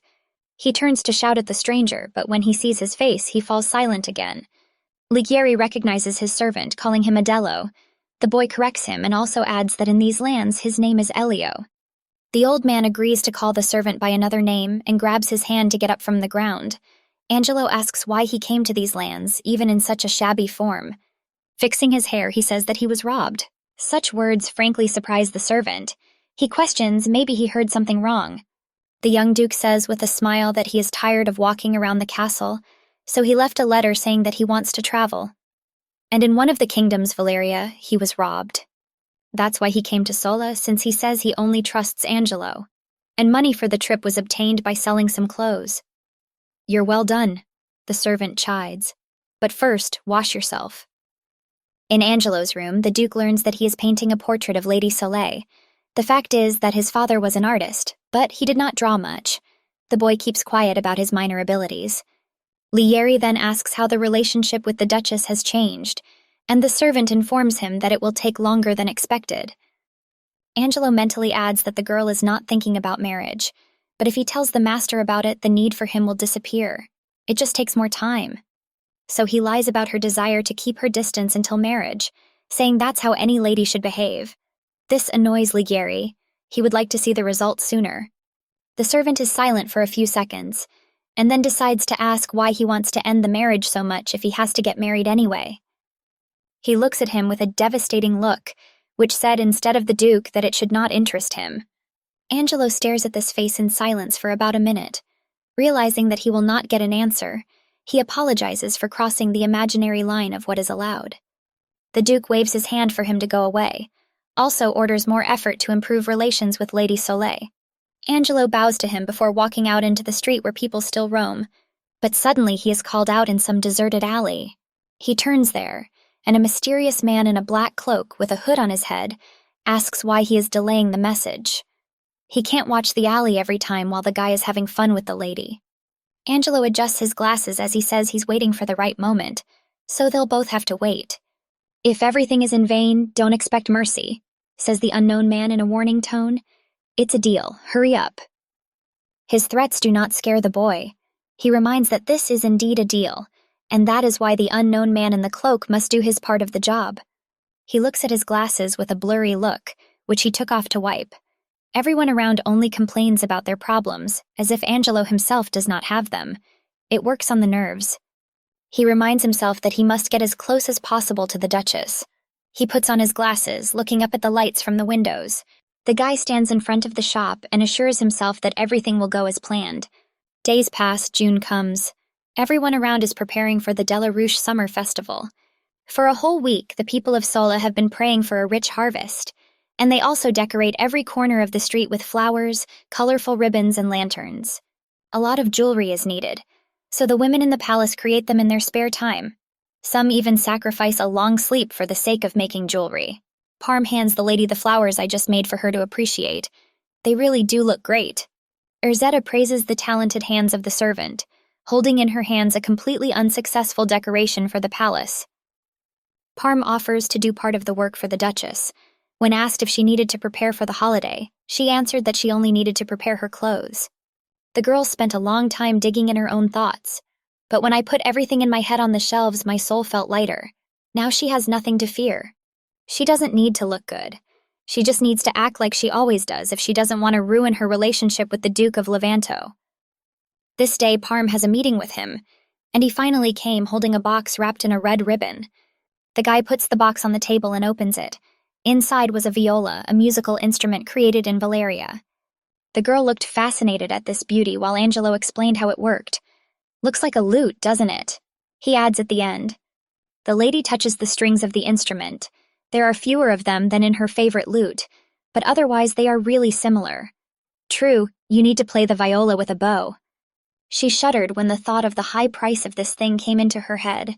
He apologizes for his thoughtless action and asks why he brought the musical instrument. The guy smiles brightly.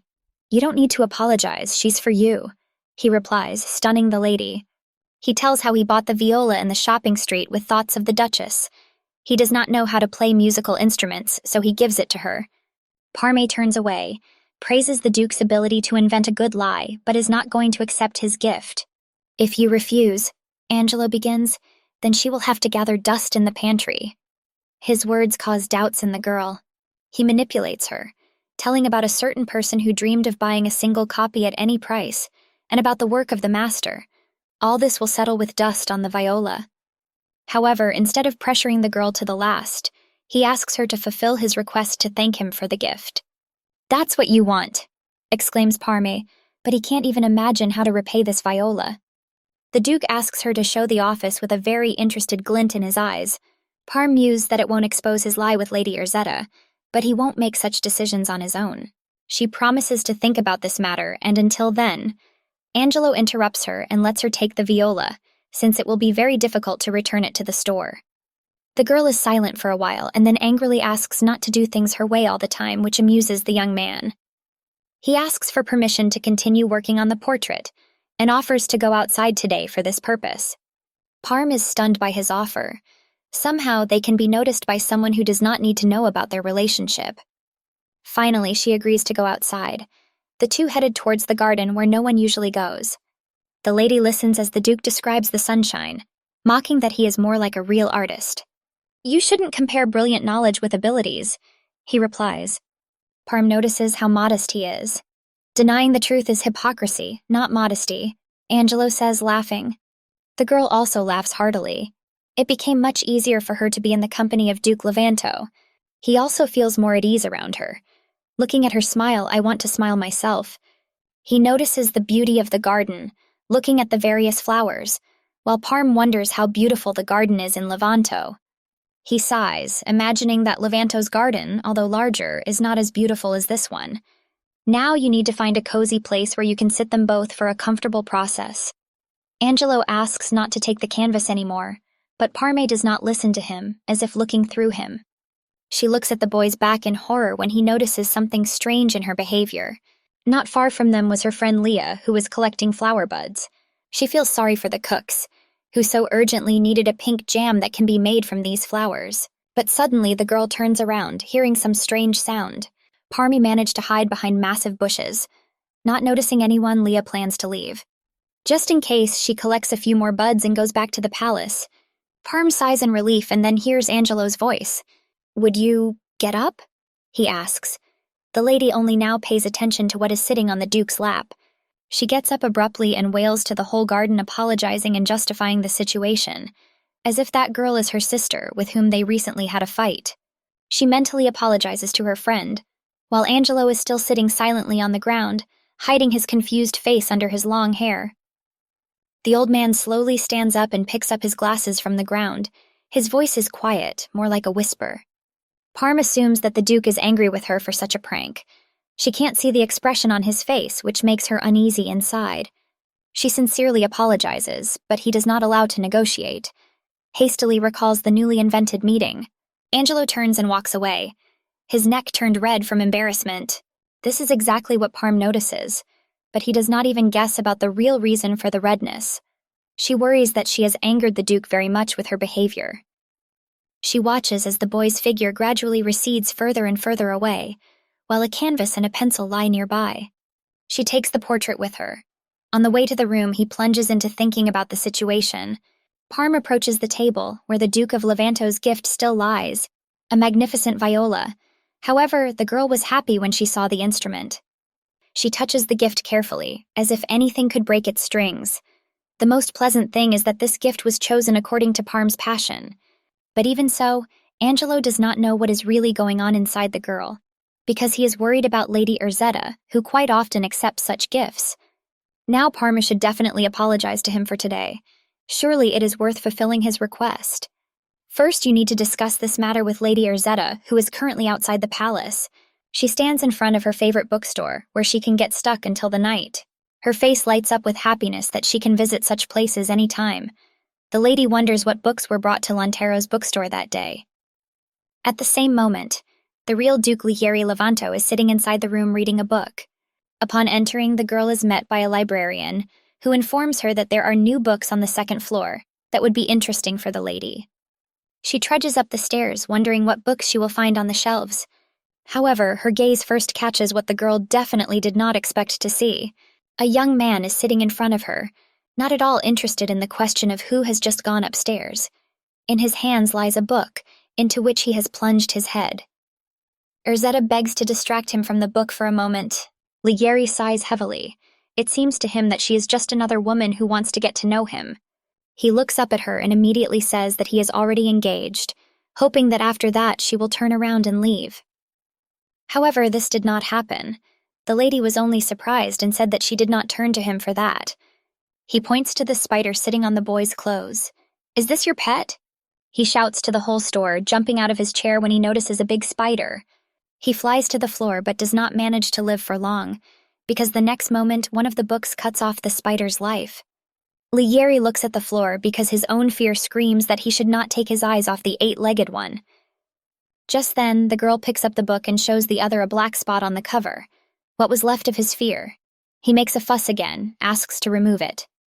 Urzetta takes a handkerchief from her pocket and carefully wipes the cover with it, while the young man, sitting on the floor, calms his frantic heartbeat. She assumes that if it was the boy's favorite, then he would not jump up. He blushes as he realizes what just happened. "And you know how to put in an awkward position." Urzetta can clearly hear his accent. She puts down the handkerchief and comforts him. "Anyone would be scared, but that's no reason to make fun of you." He comes closer and holds out his hand to help the boy up. He turns away in an attempt to hide his blush. He says that a noble lady should have passed by such a fool. Urzetta grabs his hand tightly and replies that everyone is disgusted by spiders, so there's nothing shameful about it. He believes that even despite the fear of spiders, a man should behave differently, more discreetly. I don't agree. The girl pulls him to her to get him up. You don't avoid reading. Now men of his age are only interested in hunting and competitions, but they would give up a book in an instant. She believes that a civilized person should be brave in the face of limitless knowledge. In her opinion, it is better to be a scary intellectual than an ignorant bully. This girl caused a strange feeling in Ligier. She is probably the first one who supports his hobby and is able to talk on any topic. The lady changes the subject and gives the interlocutor the book she used to kill the spider. Since it has acquired an inappropriate appearance, the Duke will have to buy it. One thing is certain. What happened was no less her fault, so Urzetta decides to look into the shop the next day, and today she will give up a cozy place to read. She puts on her hood and hurries away, leaving Levanto alone with his thoughts. In the evening, he returns to the house where he settled with Angelo, who met Mr. E. He notices the red cheeks of the Duke and the trembling of his hands, assumes that he might be ill. However, Lieri himself actively denies this assumption, holds out the handkerchief which the lady gave to hold the soiled book in it, orders the servant to wash it. Then he, together with the purchased book, enters the room where he falls into bed. In a soft bed, it is much easier to fill your head with thoughts about that charming girl. Her kind smile and the words spoken by a stranger at that time are remembered. The Duke clutches his head as he feels his heart racing at the realization of the lady's beauty. Meanwhile, in the Palace of Salt, the lady listened to Parme scolding her for going to the store alone. Urzetta laughs at this, justifying her action by the fact that she is no longer small. Then, the maid scolds her for laughing carelessly when she is genuinely worried. The Duchess explains this by remembering today's event. What did you see there? Parm is interested. However, the lady changes the subject, paying attention to the viola, which her friend had already told about. Parm thinks that it should be classified as palace music, but Urzetta objects. She asks the girl to learn to play instruments on it, so that later she can play something for her. The maid with a gleam in her eyes promises to learn. Then the lady thinks. Only after several meetings this Duke of Levanto was able to understand Parm's preferences. She believes that this gift was made from the heart, and most importantly, the Duke really likes her friend. She allows the boy to be taken to her office next time. It is necessary to thank somehow for such a wonderful gift. That is why the next day, Parme leads him to the right room, where he then watches his every move. Angelo looked carefully at each book, which reminded her of Lady Urzetta's behavior in the bookstore. The boy takes one of the books from the top shelf to read its title and look at the contents. Parme then notes that he examines each shelf very carefully. He even squatted down to examine the books on the lowest shelves. It seemed that the Duke was about to start crawling on the floor for those books. He looked like a child as he tried to look at a manuscript from the bottom shelf. The girl smiles and thinks how cute he is when he behaves like that. Angelo touched the pages with the utmost care, which Parme did not observe while drawing. This is how he behaves with what is really important to him. Now she is interested to know who the Duke is with his close people. She plunges. As usual, Parme turns away and changes the subject. Asks to be more careful with the book that the boy is holding in his hands. It is more than 300 years old. The girl recounts Lady Urzetta's account of this book word for word, emphasizing the amazing work on the cover. He sighs in surprise and looks at the book. His touch has softened considerably. Then he turns to the lady. I heard that you only share knowledge with loved ones, he says with a dazzling smile, suggesting that their relationship has become warmer than before. The girl frankly doubts that the Duke will need the information given, since he is constantly reading and commenting on various studies. She recalls how he spoke about one of the many studies, while Angelo tries to figure out what it is about. It's a madman's delusion that's not worth paying attention to, she quotes, and reminds us that it was about fairies and magic. Angelo adjusts his glasses in confusion, looking for an excuse. However, Parm, judging by her smile, does not want to listen to his fiction. She confidently opens the window, letting in a light summer breeze.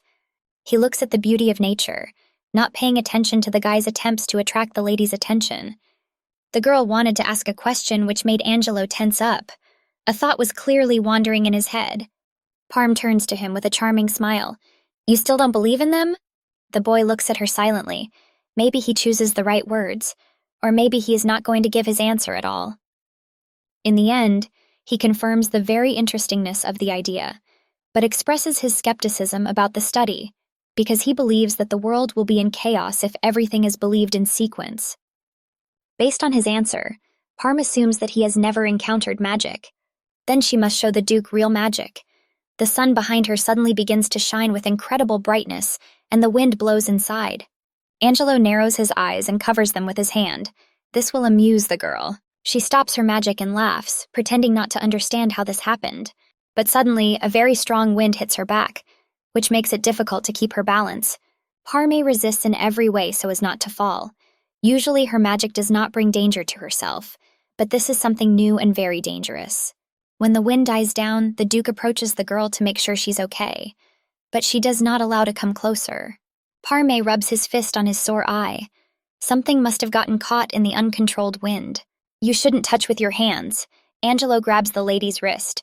Ta opens one eye to look at the boy who leans closer. He blows slowly into the eye that hurts. Apart from the incident in the garden, this is the first time he has managed to be so close to the Duchess. In a moment, Parma seems to be seized by a wave of awareness, and old memories come to mind. A mother's soft voice is recalled inquiring about her daughter's condition, after her hands cupped her daughter's cheeks, and cool air was blown directly into her aching eye. Little Parm was smiling and thanking her mother for her help. The woman that day asked to always say if something happens. "If dust gets in my eye, I'll blow it," she said. Inside, everything is turned upside down by the painful memory, which made Parm not even notice when she reached for Angelo's hair. This stuns the lad for a moment, but after that he seems overwhelmed by some thought that has entered his head. "Why are you behaving like this?" he asks quietly, and the answer he receives is not what he meant. The girl says she wanted to untangle his hair. The guy clenches his fist so as not to show his indignation, tries to say calmly, "You don't even allow me to remove the dust from my eyes. Then why do you approach me without hesitation?" He chokes when he remembers all the times the lady approached him of her own accord, making him uncomfortable. The feelings that cover him during such a sudden contact are infuriating. Angelo has two options.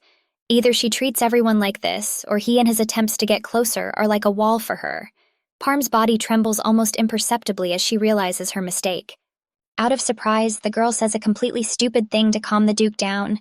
She insists that it is much more beautiful than an ordinary wall.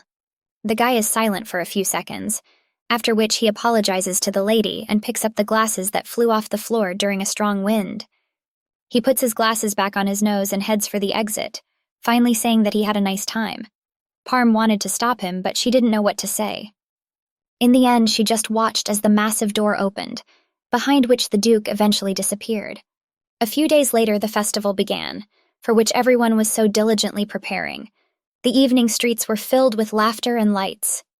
Lady Urzetta gave all the servants the day off on this occasion, so that everyone could have a great time this holiday. Today, people have access to all types of entertainment, and of course, Leah didn't miss the chance to spend time with her friend that day. The girls have been walking the streets for several hours, and have never once sat down to rest and have a quiet conversation. Leah ran to every counter and participated in all kinds of adventures. Parme was already very tired of running after her friend, so that she would not accidentally get lost in the huge crowd. Suddenly, a friend flies up to the girl with a cloth in her hands, loudly appreciating the lace on her, which really scares Parm. The girl presses the fabric closer and thinks about how to imperceptibly tear off a piece, but the other girl categorically forbids it. The saleswoman takes away the object of her work, and Parme drags her friend to another place, reminding her that she can be caught if she creates problems for others. Leah pauses for a second. Something else catches her attention. After a second, she shouts with delight to the entire street, attracting the attention of the crowd. The girl is running through a crowd of people, and Parme is trying to catch up with her, but it seems that very soon he will simply lose the strength to do so and lose his friend.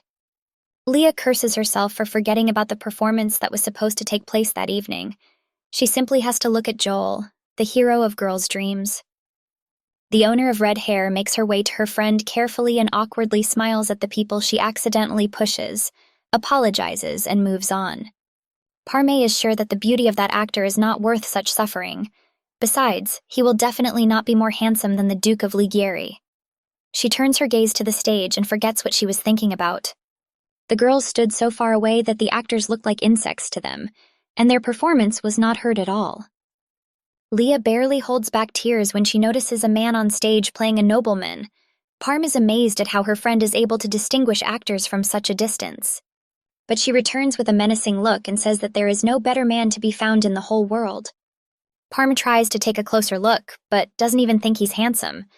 Maybe it's just that her standards have become inflated because of the face she sees almost every day. She looks at her happy friend, who does not pay attention to anything else, thanks that handsome man for the fact that she can finally get away from Leah. The girl was not going to enjoy the day off, because she has a more attractive idea for such an evening. He hides in an alley where he checks the contents of the bag that he carried with him all the time. Everything is in place. A mother and her little son are walking along one of the streets. The child stops for a moment because he notices tongues of fire nearby. The boy draws his mother's attention to the place where the unknown girl is dancing. Parm was there. She changed her clothes so that in the future no one would recognize the dancer as a servant of the Duchess. A fire circled around her which delighted every passerby. People clapped their hands and came closer to see this beauty from all sides. The flame seemed alive and natural to them. Some even equated it to magic, although they were sure that it did not exist. But suddenly, as soon as the audience has gathered, the girl stops and her fire disappears. She hints with a gesture that the continuation of the show will not be free. Someone laughs, reminding himself that nothing in this life is done for nothing. They throw a bunch of gold coins into the bag and ask them to continue the dance. Parm continues his speech. Her magic collects heat from street lamps, torches and lamps, which immediately turns into fire. The girl sincerely enjoys the process. She is happy that she can use magic because such entertainment brings her a lot of fun as well as money. However, sometimes it has a very bad effect. For example, after a few minutes of the performance, Parme raises his hand and small fireworks fly out of his palm, which cannot be explained by tricks. The crowd fell silent. Everyone whispered among themselves about what they had seen. They could not understand how this was even possible. The girl admitted her guilt. Now she needs to run away immediately or something really bad could happen. A strong wind blows out of nowhere, forcing people to close their eyes. Parmy seizes the moment and runs to the nearest alley. She allows herself to relax in a dark and cozy place. Putting the bag on the stone surface, she looks into the bag full of gold. Parme is glad that she was able to come to the capital, because here she is paid much more than in other towns. However, due to the shine of the coins, she does not notice someone's presence. Someone else's palm gently touches the girl's shoulder. She screams and turns sharply in the direction of the stranger. He grabs her wrist, promising not to harm her in any way if she listens to him. Parm manages to make out the unknown. It was Angelo, whom he knows as the Duke of Ligieri Levanto. He practically begged to answer a single question. The girl freezes in place when she recognizes him. She didn't expect the Duke to attend the festival. Rather, he would stay home with his experiments. He also stops, recognizing the lady's red hair and familiar gentle voice. "What's going on?" the girl asks, removing the veil from her face, behind which she was hiding all this time. Angelo says he made a mistake and is about to leave, but this time Parm stops him. She does not understand how it is possible to frighten a person like this because of some mistake, so she wants to hear the reason. "I realized," he says, putting a fake smile on his face. "I'm sorry."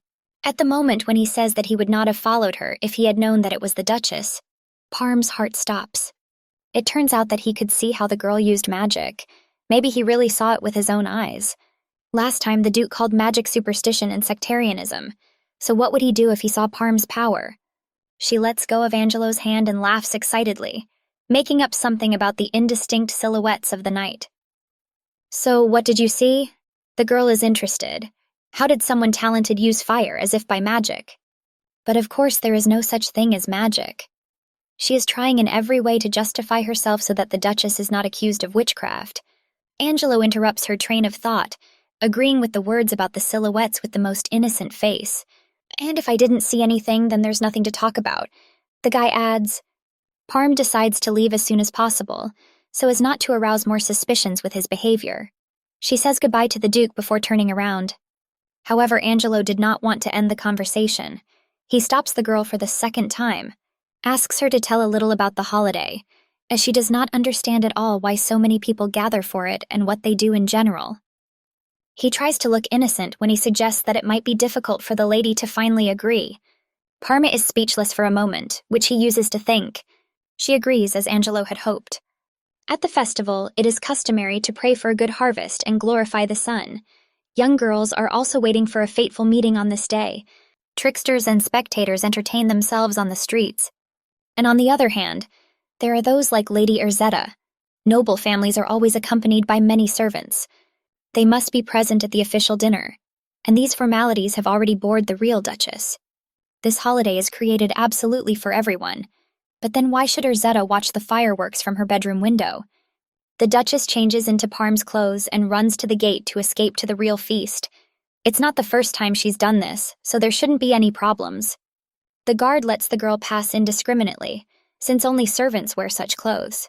Erzetta clenches her fists in victory as she steps outside the palace. She is happy that she can, at least for an evening, become a part of ordinary people and enjoy freedom.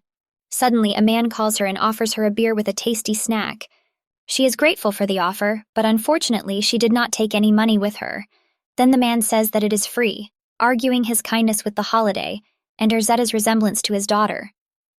Unlike a formal dinner, here people can eat outside even if their hands are dirty. Erzetta is now in a world where people can laugh at any time, a world where children are free to run around the streets and scream without being punished for it. The girl is approached by another stranger, noticing that she is having a good time. Lady agrees with this with a bright smile. She had not felt this freedom for a long time. She takes a swig of the beer, which makes her cough. It's stronger than what's served in the palace. However, sometimes it is even too free. Some enjoy the holiday in their own way, in the company of beautiful girls. Erzetta was led into an alley, promising to show something, but in the end she was simply pressed against the wall. She tries to be closer to the wall and away from the three scumbags who wonder if she came to the festival herself. "You have to enjoy the holiday to the fullest," says the drunkard in front of her with a lustful smile. Will it all end like this for the Duchess?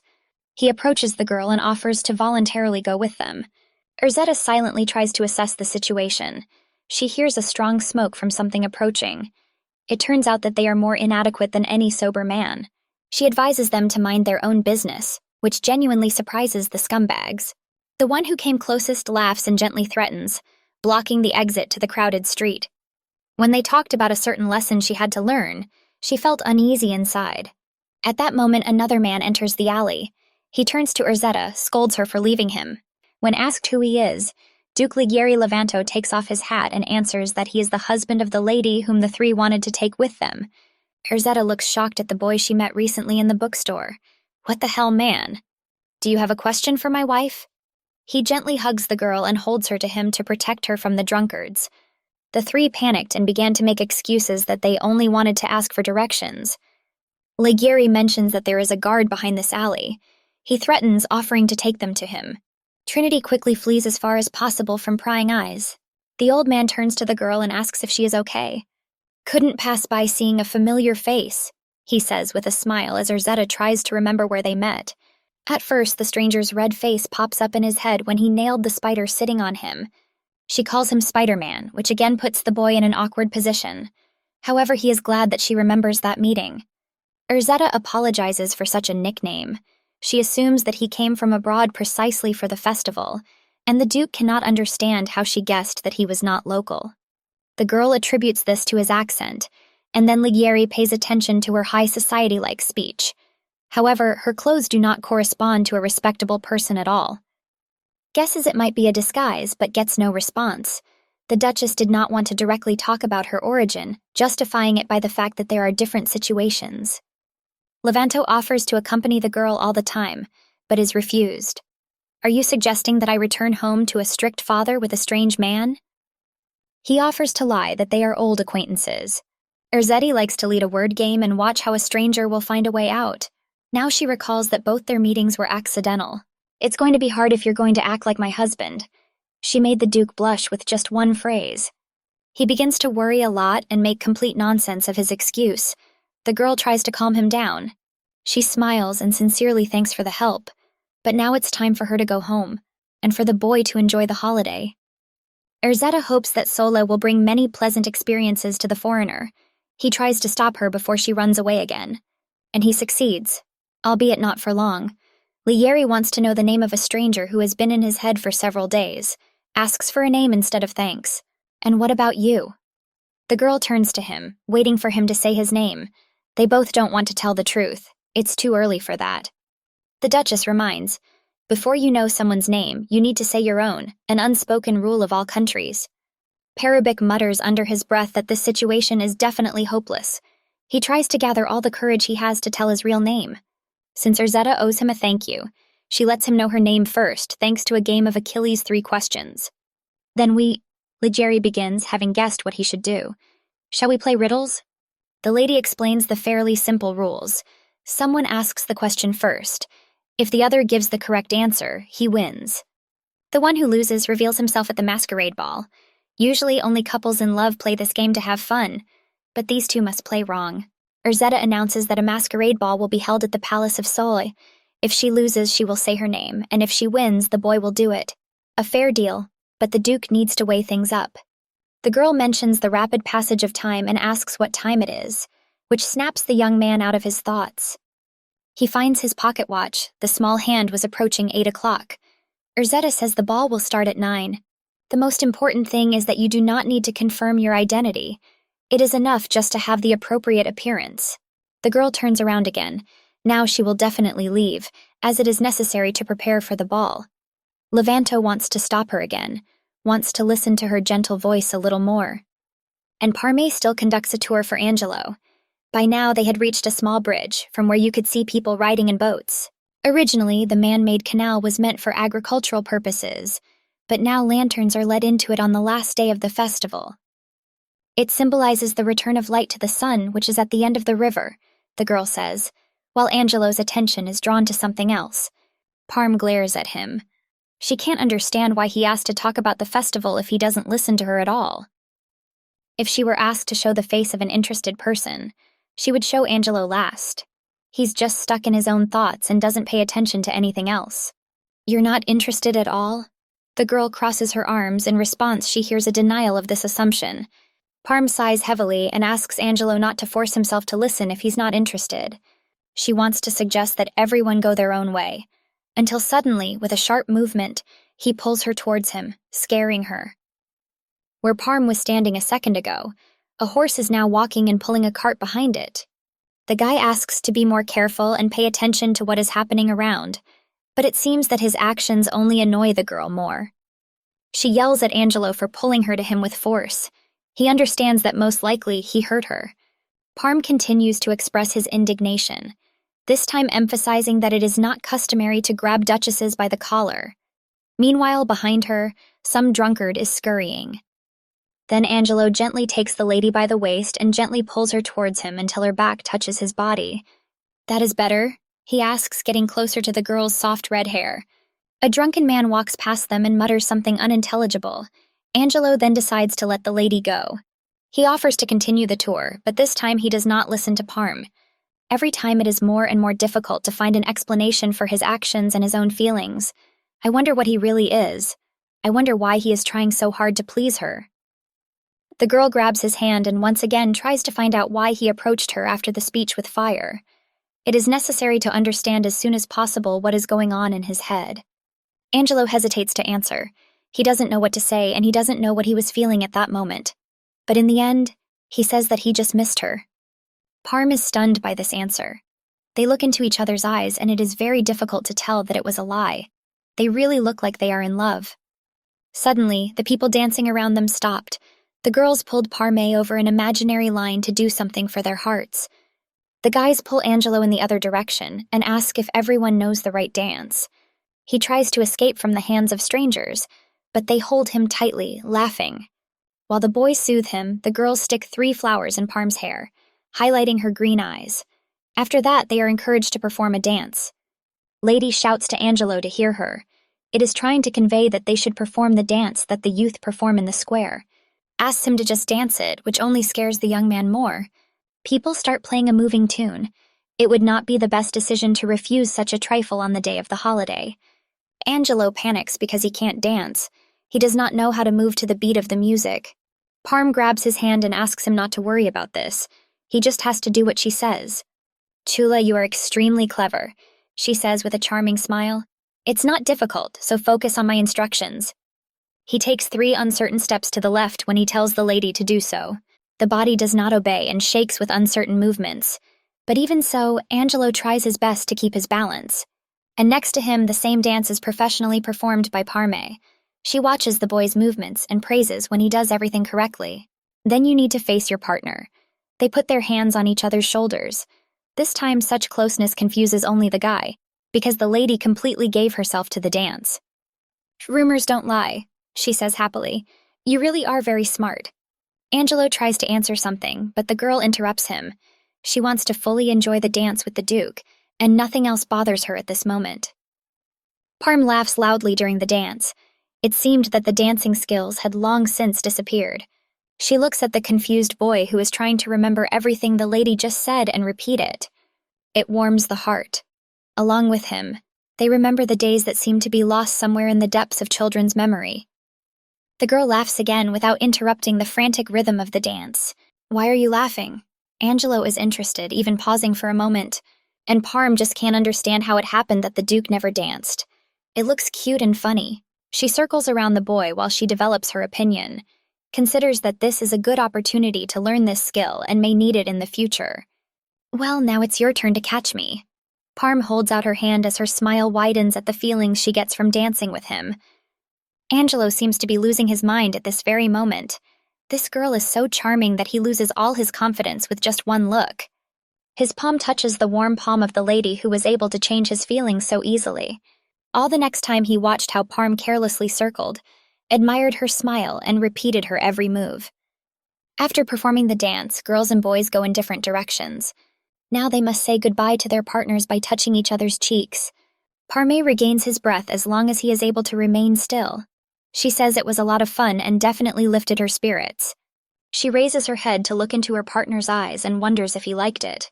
Reddened, either from long physical exertion or from just looking into the girl's eyes, Angelo responds by inertia that he also liked it. And only now does Parme notice this look of his. Only now she feels the heat spreading throughout her body, not at all because of the dance. Her face is particularly affected, which reddens more from the moment their eyes meet. The girl squeezes the boy's shoulders. It is not clear why. Her body pulls forward by itself. It was getting hotter by the second. Their faces have never been so close. They can actually feel each other's heavy breathing on their skin. All this tempts their lips to collide. However, the desired kiss never happened because Angelo was too scared. He put his palm on the girl's face so that something irreparable would not happen. He pushes Parme away from him, and she cannot understand why the boy acts like that. Maybe she did something wrong? We shouldn't. Angelo closes his eyes so as not to see the face he fell in love with. He tries to justify his actions. We got too caught up in our roles. At this moment, Parme clearly feels how her heart will reach. The girl gets annoyed by his words, starts to scream but stops, just opens her eyes. The Duke managed to escape while she realized the meaning of what was said. Parme returns to the palace and sits opposite Lady Urzetta's room. When she opens the door, she gets really scared. Already in a festive outfit, the Duchess approaches her friend and asks why she is sitting opposite the door. Powerless, the girl enters the room and apologizes for coming back so late. Parme helps the lady fasten her dress and says that she should not have waited, but ask someone else. Urzetta asks to appreciate the mask she is going to wear to the ball. Having finished with the dress, the maid raises her head. But she covers her face with a plague doctor's mask, satisfied with the fact that she has such beauty. The room falls silent. Then the lady asks why Parme doesn't scold her for the choice he usually makes. The girl answers only that she understood why the Duchess was waiting for her all the time. He suggests that without her, Urzetta would not have been able to appear in public in this form. Ta confirms this, but there is something that also worries her. She notices something strange in her friend's behavior, which she immediately says. Parme is silent, recalling recent events. But then the girl smiles and says that everything is fine with her. He leads the Duchess to the main hall, where the guests have already gathered. There, the holiday is already in full swing. People are eating, dancing, and talking among themselves. Finally, the girls also join in the celebration. Parme understands that they will not be able to hide their personalities with only masks. If people see her walking around a girl in a plague doctor's mask and serving her, they will immediately guess that she is a duchess. They find a wonderful cozy place from where the people can be seen. Then the servant notices that Erzetta even put on a hood so that no one would recognize her. The duchess asks to be called simply Lady throughout the evening. After agreeing on this issue with Parm, the duchess pays attention to something. Girls nearby are whispering about a boy with blonde hair. Even despite the white mask on his face, they can call him a real handsome man. They assume he came alone. Then one of the girlfriends decides to play 3 questions with him, to which the other squeals in shock but supports the idea.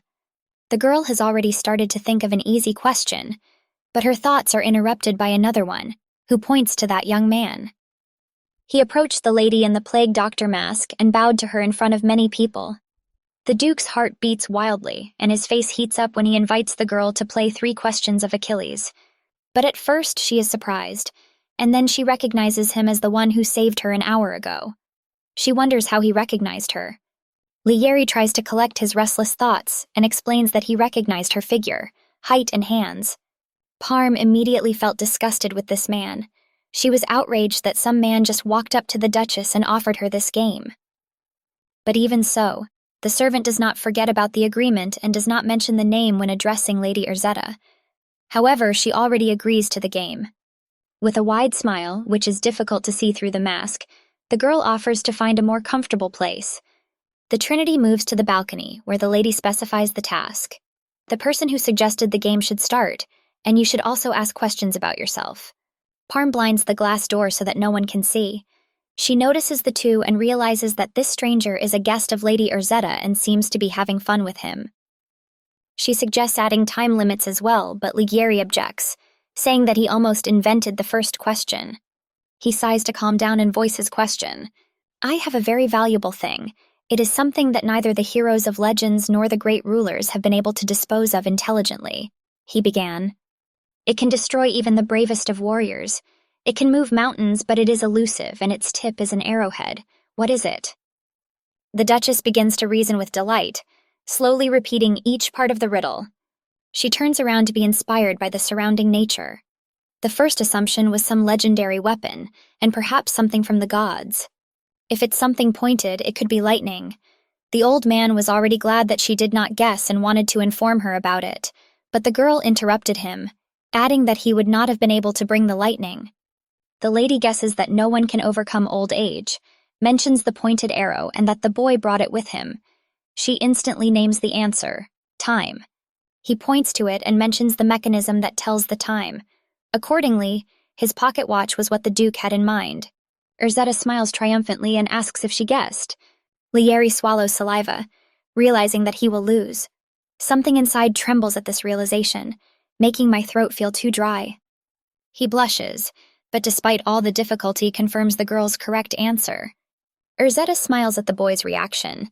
Only then does she assume how unruly her character is. Did you think I wouldn't guess? With this question, she confuses the guest even more. The Duchess approaches him, remembering that watch with interest. His path definitely passed through Valeria, because only there are such watches made. The girl offers to buy him a watch, arguing that she has long wanted to buy a similar one. The Duke is shocked again and again, doesn't know what to say.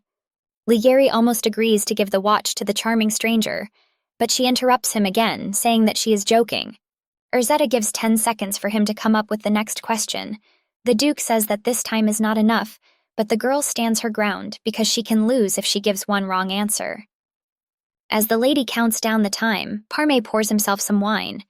This is the first time the maid has seen the Duchess play with someone like this. The old man screams as he finally manages to come up with the next question. He explains that he is not the only child in the family and asks if he is a brother or a sister. Lady instantly replies that he has a sister, surprising the guest. He cannot understand how the girl finds the right answer so easily and quickly, but she replies that this time she was just lucky. Somehow the odds were 50-50ths, a pretty high percentage to guess. The Duke realizes with horror that he will lose. The last question remains, and he is almost certain that the lady will win. You need to come up with a question that no one knows the answer to.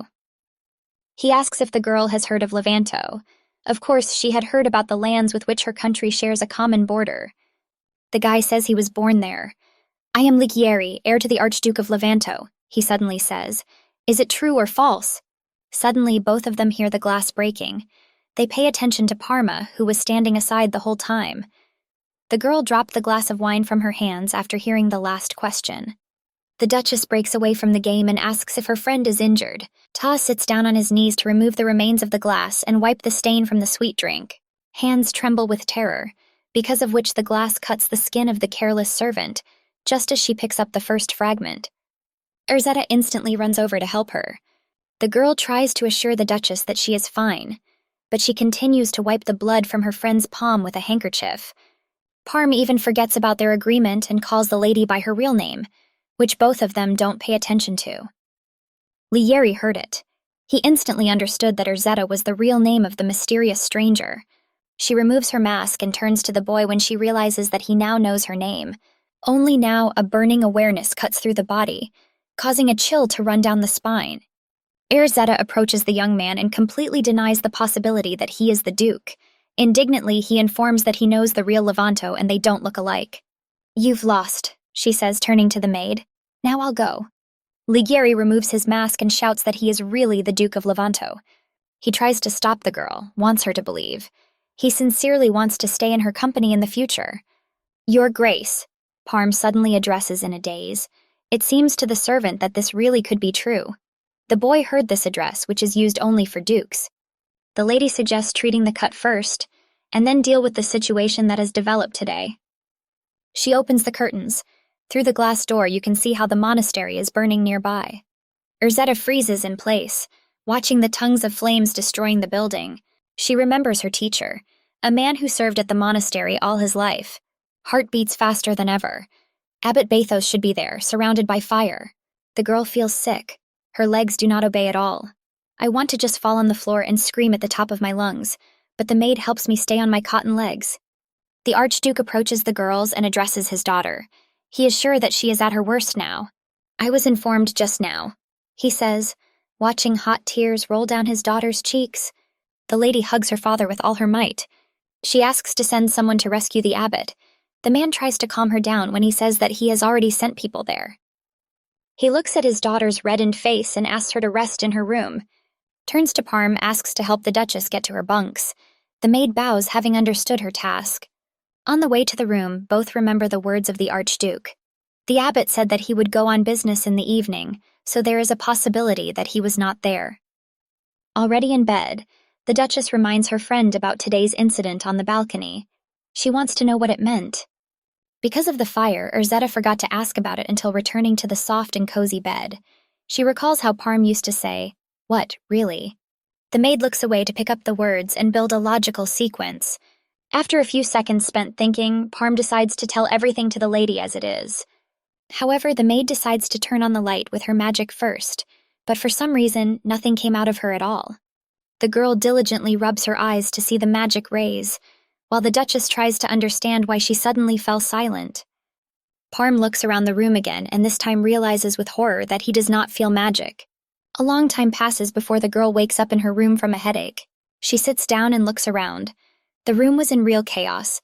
All things were scattered on the floor along with broken flower pots and soil.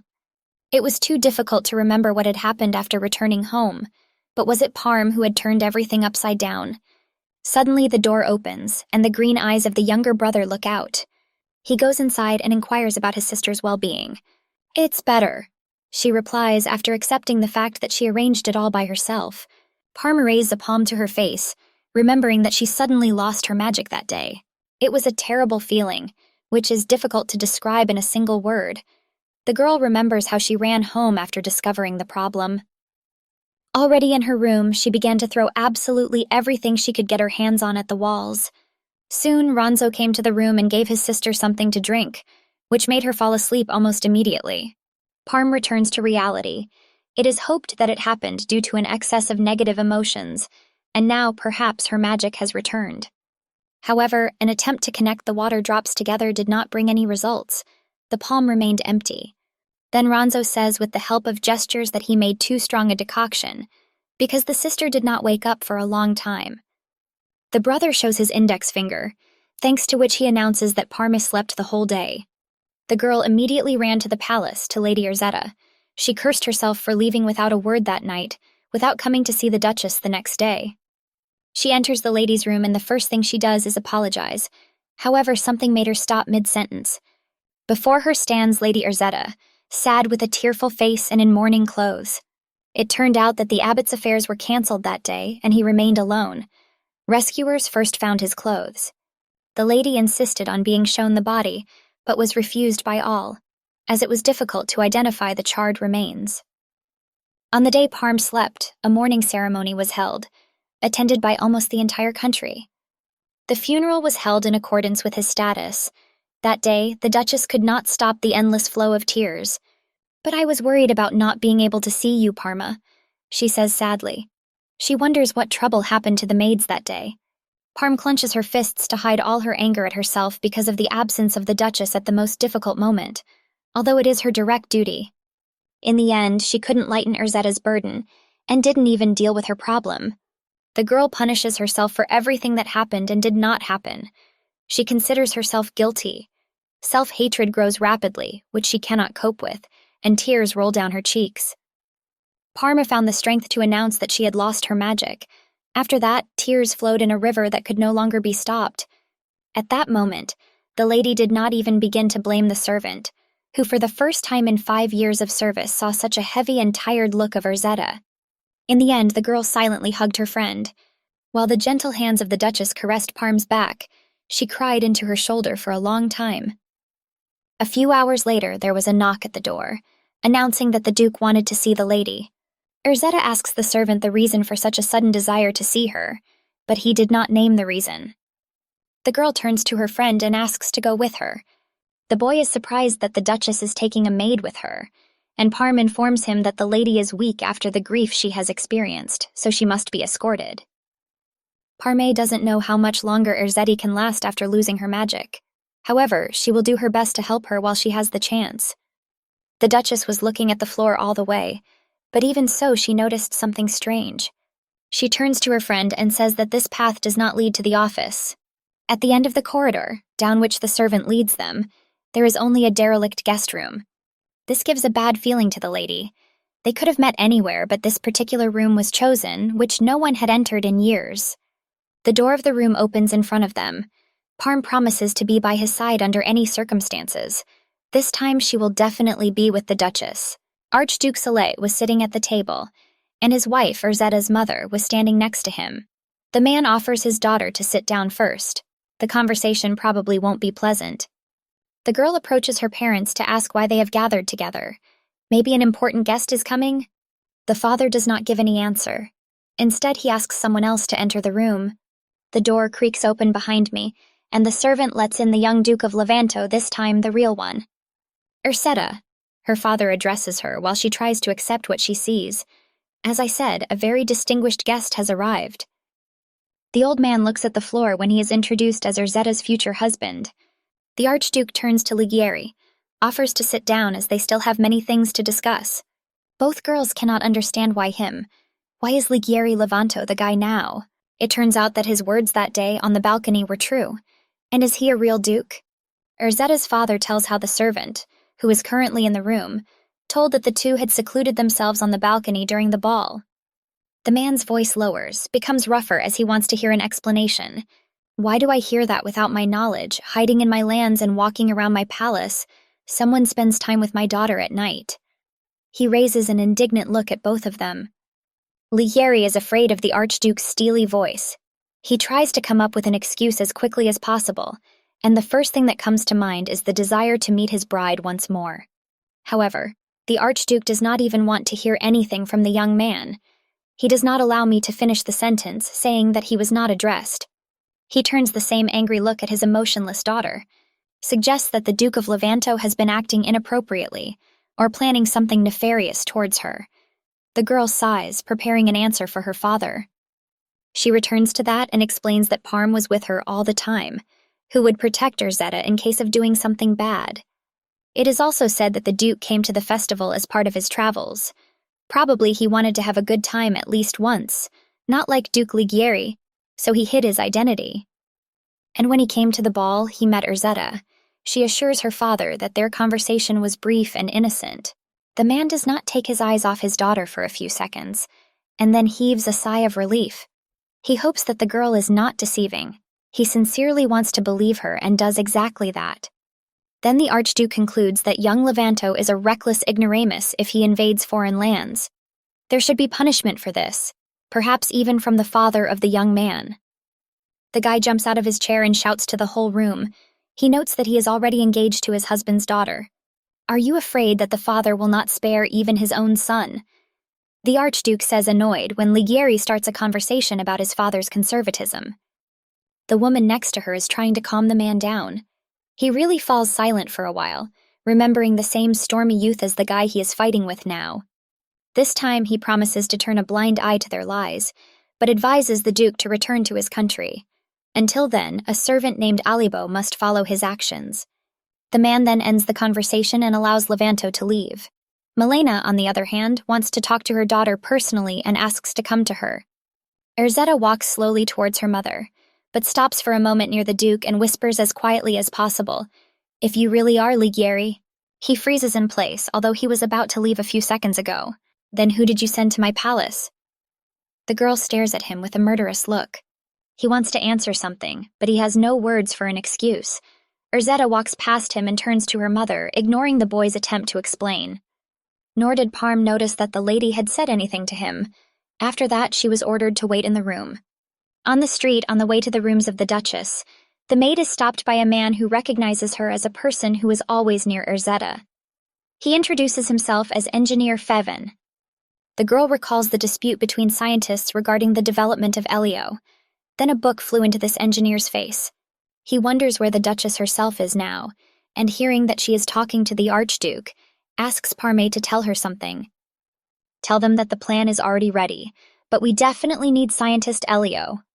They are not able to figure out some details in the project on their own, and because of his absence, the work has stopped. It is very strange because usually all the guests stay at the monastery, but he is not there. The engineer scares Parma when he explains that he has already looked for him in many places, but he has not found any traces of Elio's stay in Sola. Has she been seeing some kind of ghost all this time? How can a person just suddenly disappear without a trace? The girl remembers that Elio gave the plan to the scientists a week ago before the festival. Maybe she did something wrong during their meeting in the office. Maybe then he guessed that he was being lied to, and because of this, he no longer wanted to see Parm, so he left her alone.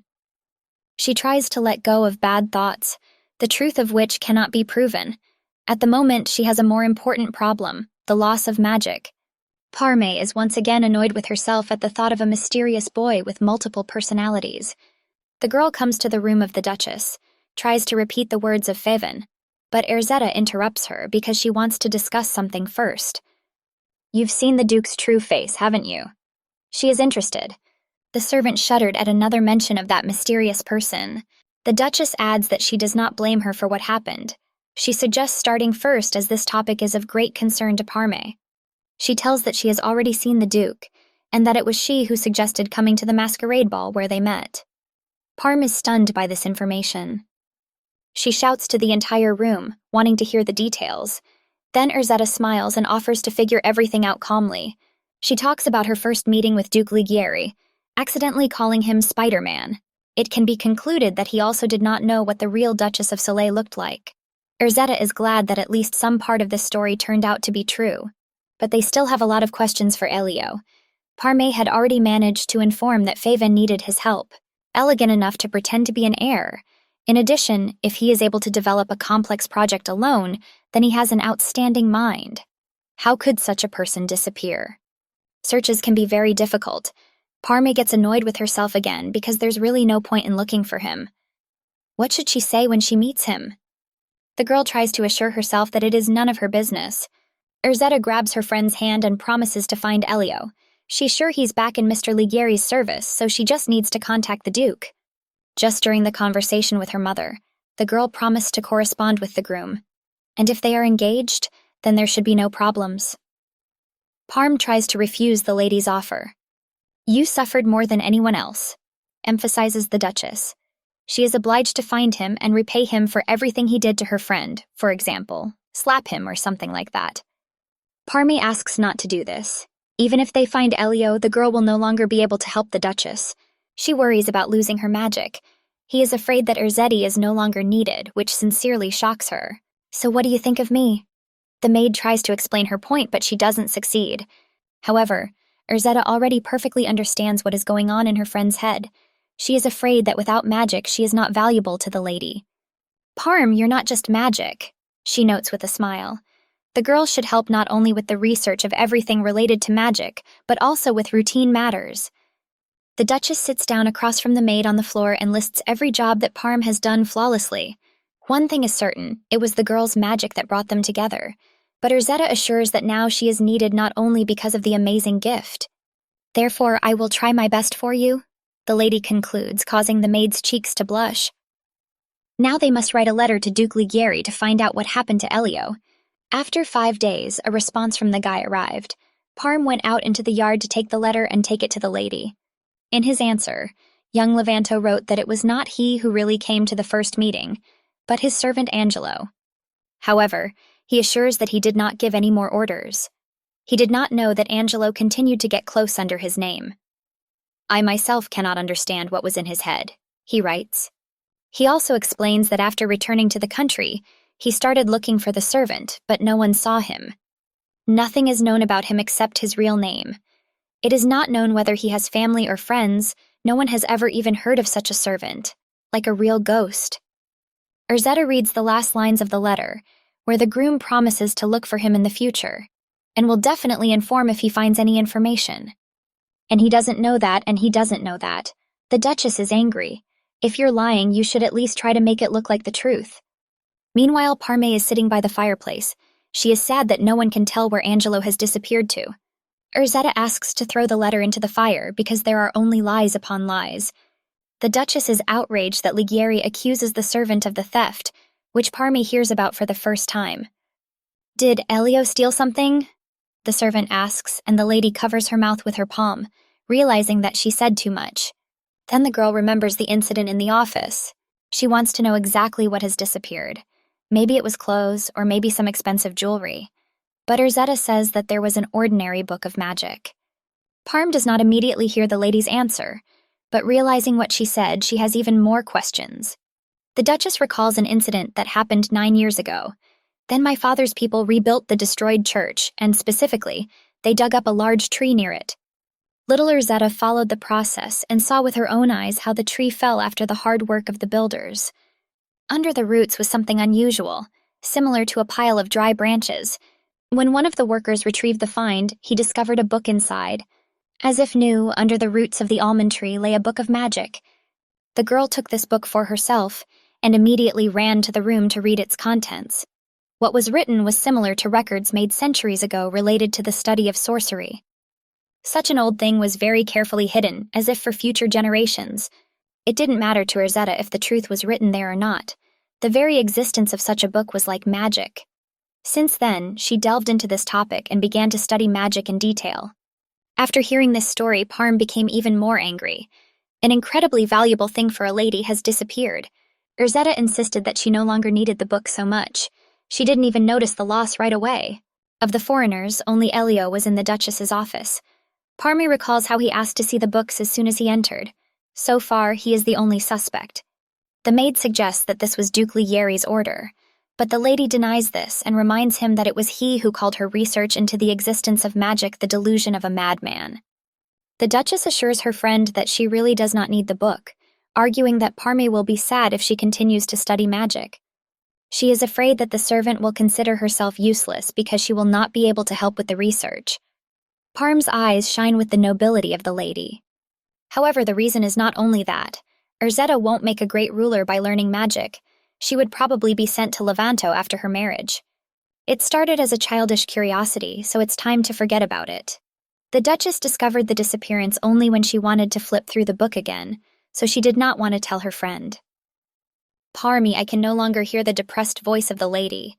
She approaches her and screams for her magical powers to return. He scolds the Duchess because she decided to give up her favorite business. Parme insists that Urzetta continue her research, return the book, and with it the power of the servant. He asks if the lady understood her task, and she nods uncertainly. Urzetta reminds that her friend has already fallen in love with Angelo, which causes her to blush. I'm afraid that you're forcing yourself to be on my side, the lady says sadly. Parm continues to wail, blaming only himself for what happened. After listening to another wave of negative emotions from her friend, the Duchess smiles. She says she'll do her best, but instead asks Parme to believe in her own worth, even if she's lost her magic. Extends the little finger to secure the promise. Only at this moment the servant realizes, no matter what she is, no matter what she does, the lady will always remain by her side. Then Parme squeezes Erzetta's little finger. She mentions Angelo again. Now he wants to know whether he really played the role of a boy in love all this time, or whether everything was for real. Our target is still Elio. The Duchess diverts her friend's attention from negative thoughts.